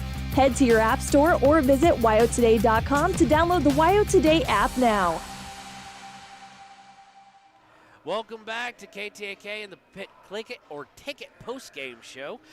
Give you a few stats here. Overstreet had 2 and, of course, had that injury that we didn't like to see, but he came back. Parker, who did not come back, had 4 on the game. Rogers for Natrona had 10 points on the game. He was their leading scorer. Gifford with 3, Dutcher with 3, Heathman with 2, Blom with 2, and Paddock with 6. On the Riverton Wolverines side, we had, let's see here, Vincent and DeVries both with 2, Lang with 1, Engel with 4, Monroe with 3, and of course the leading scorer by far, mostly from the free throw line, Parker Paxton. Now, I love how Parker is always team first, and he wants to talk about that, but there's definitely the point guard is trusted. Parker's trusted to be the kid to go to the line in clutch situations. Going 12 for 12 today. Not only is he maybe extremely hard to press, but you don't want to foul him either. So playing him tightly on defense comes with all sorts of problems, and it's nice to see because this year with some seniors around him, he's not necessarily the focal point, although he has interjected where he needs to. Next year, it's going to be him and Jason Vincent and a bunch of guys who, while have contributed bench minutes, have never started for this team. Yeah, it's going to be interesting to see how next year plays out. I mean, Parker definitely will be the focal point as a junior, and then Vincent will be there. I would assume probably DeVries will be there. Monroe will probably be there. So it's good to see them starting to get points later in the season. So I'm hoping that, you know, once we get through this season and going into next, that Parker, like you said, will be the focal point, but then it's going to be who can score besides Parker. All right, so again, Parker Paxton, our Papa Murphy's player of the game. Final score here was 39-32 in favor of your Riverton Wolverines. So we've got some action-packed nights coming up and days for you. We're going to be having the Region 2A, Region West tournament. That's going to include teams like Wyoming Indian, who we broadcast. They're going to be on KWYW, I do believe. And we're also going to be picking up the Du Bois games in the rest region of 1A. They will be on KDNO. Of course, you can watch all the action from either of those on our YouTube page. Hopefully, Facebook page comes back up, but I'm sure someone's going to have a PA. They'll nail us anyway, so it'll come back down. So the best way, the absolute best way to catch all this basketball action, if you love high school basketball like us, is to download the WyoToday app. And that way you can do it, or listen to us on the radio, of course, either which way. We'll have Thermopolis and Lander coming up, some games probably this week, but also they'll be going into the 3A West region tournament that is being hosted at Powell, so we'll have them the following week, as well as the games involving Riverton live at home. So as much as we love you to watch on our live stream, here in a couple weeks when Riverton's at home trying to win that Region 4A West championship, we want you in the stands. We want all the students in the stands. We want that to be loud. We want it to be rocking, and so do the team and coaches. So we do have one more regular season game here on KTAK. It'll be next week. Girls start at 1, boys immediately following on Saturday afternoon. It'll be live from Cody.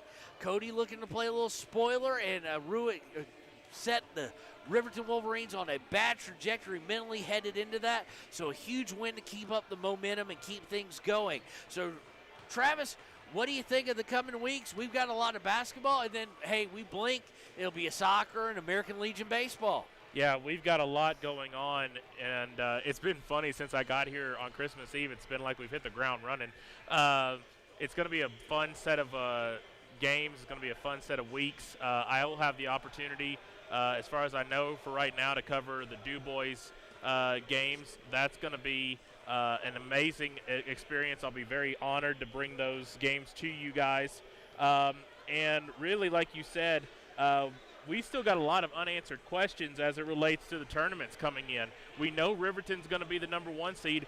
We really don't know as of yet who they're going to play. We're going to have that for you later on in the week on probably WyoToday and probably in other places, so be ready for that. But we got a lot going on. It's going to be a lot of fun. Well, you can catch, if you want to read about it, you can catch a recap of this week's game on the Ranger website, as well as in the paper on Tuesday. For any of you excited about the 26 in a row state titles by Lander, Lander Journal is going to be a commemorative front this Wednesday. You don't want to miss out on that as well. So for everybody at WyoToday Media, Kirk back on board ops, Travis here, Ernie, our news director, Rusty, the Renegade, who helps us out when we don't know what we're doing, Leanne, our office manager. It's been a pleasure to bring you this game. Y'all be safe, and we'll see you next Saturday here on KTAK. When you purchase your car, do you know if you got the best payment possible? The answer is probably no. Oftentimes, your loan is packed with additional charges that can drive your monthly payment higher than it should be, costing you thousands of dollars more for your car. Hi, this is Patty, and here is your second chance to get the payment you deserve. Visit Atlantic City Federal Credit Union today for a courtesy loan review. We've helped our members save money by refinancing their vehicle with us. Now it's your turn.